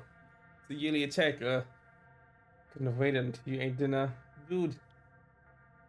I'll tell you when you watch your colony defense begin to mobilize. The holopalm chimes with the usual reminder for all civilian colonists to stay indoors. Governor Lum is so confident in his defense, but these days there aren't even designed emergency shelters, so your room is the safest place to be. Post up in bed and stroll through Conference's media library. I need to wait out the attack here. Wait a long time. The sounds of fighting don't cease for hours. Long past dinner time and well into the evening, when even past the usual changing of guards. From your window, you can see plasma rifle fire atop the walls, the steady pew pew of the laser turrets.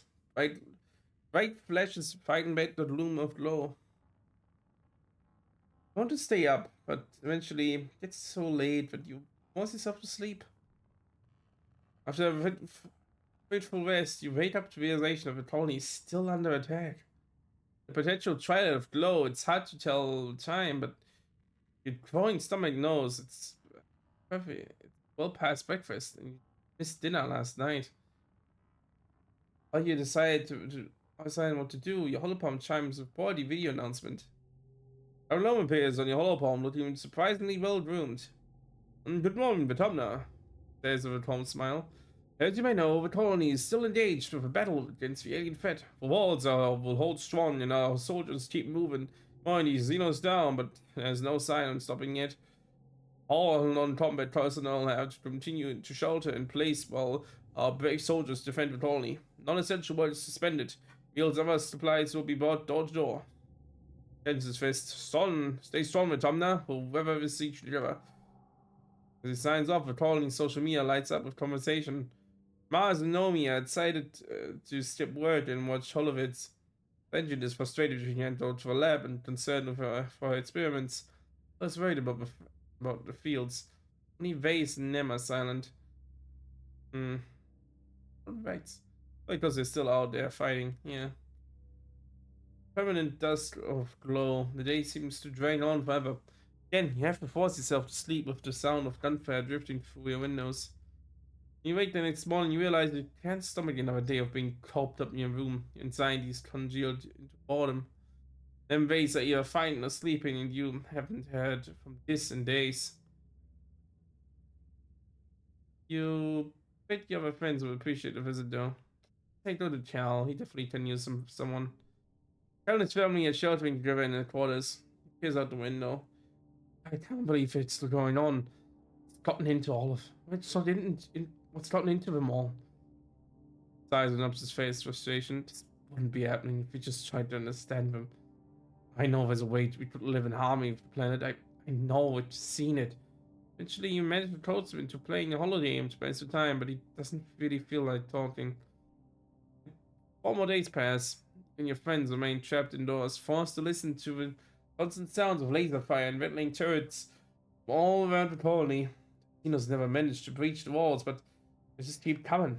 Exhausted, guards cycle on and off the walls and shifts that eyed and listless. Catch glimpses of Nim mechanically shoveling soy porridge down her mouth before seeming to fall asleep, sitting up. Funny, after the 6th day of the siege, you hear a curious sound. Silence. Got out into the colony square to see the soldiers return from their posts. Over. Telepalm lights up with a party announcement from Governor Num. The alien attackers have been defeated. Says the siege has ended. Num smiles broadly and puffs out his chest. Another year, another win. Welcome, Autumna. You're welcome, humanity. Oh, you're welcome. Yes, you've read nearby, looking vivid. What did he do? Depends on the security officers. May sound here like an idiot with his honor guard. And strategically in unsound positions, put himself in danger, so you have to save his overstuffed ass. Sounds will shift uncomfortably, but no one disagrees. And then when I actually need him, continues talking this 12-hour beauty rest while rest of us sludge through the endless shifts.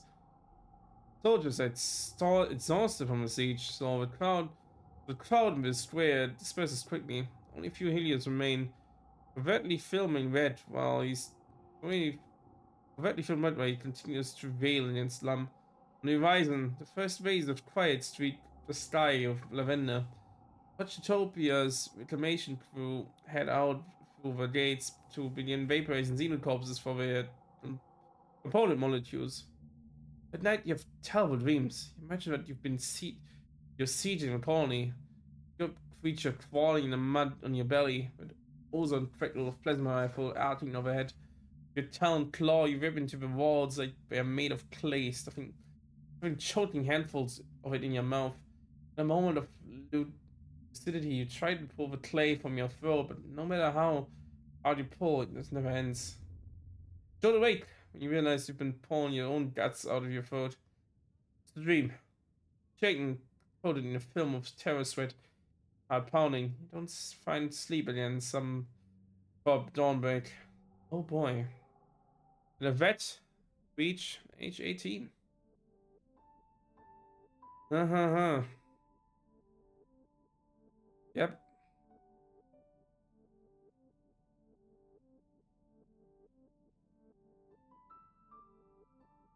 Mm-hmm.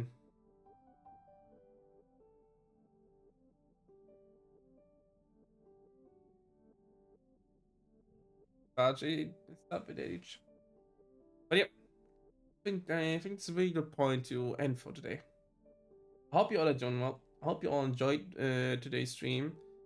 And yeah, it's here. Let's immediately get here. There we go. Hope you all enjoyed today's stream. Oh, it's definitely good playing more. And yeah, I can't wait for next Saturdays so you can probably finish this playthrough. At least the first one. I don't know immediately if I could immediately start a second one of this, but I at least want to do two. That's for sure. That's the least I want to do. But yeah, thank you all for being here tonight. I enjoy doing this so much. You don't. I hope you noticed that. Yeah, I'm seriously just realizing how much more tired I am than I thought I was.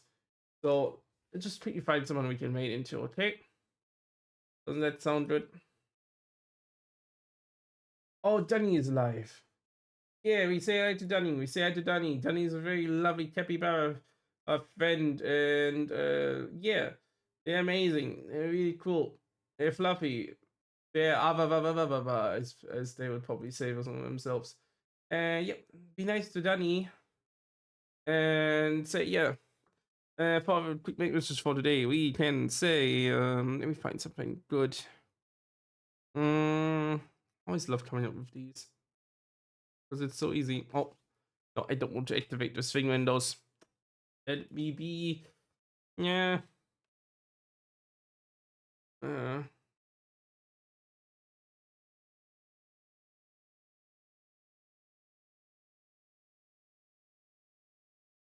Mostly because it's anime go.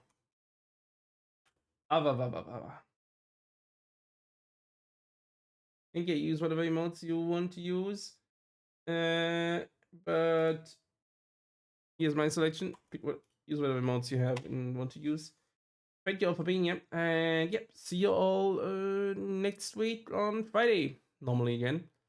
Thank you all. Bye bye. Also, I have a Discord. Don't forget about that. Don't forget about this time. You can join it. I'll be really appreciative of you all. Okay, bye bye. Bye. See you all Friday next week. Bye.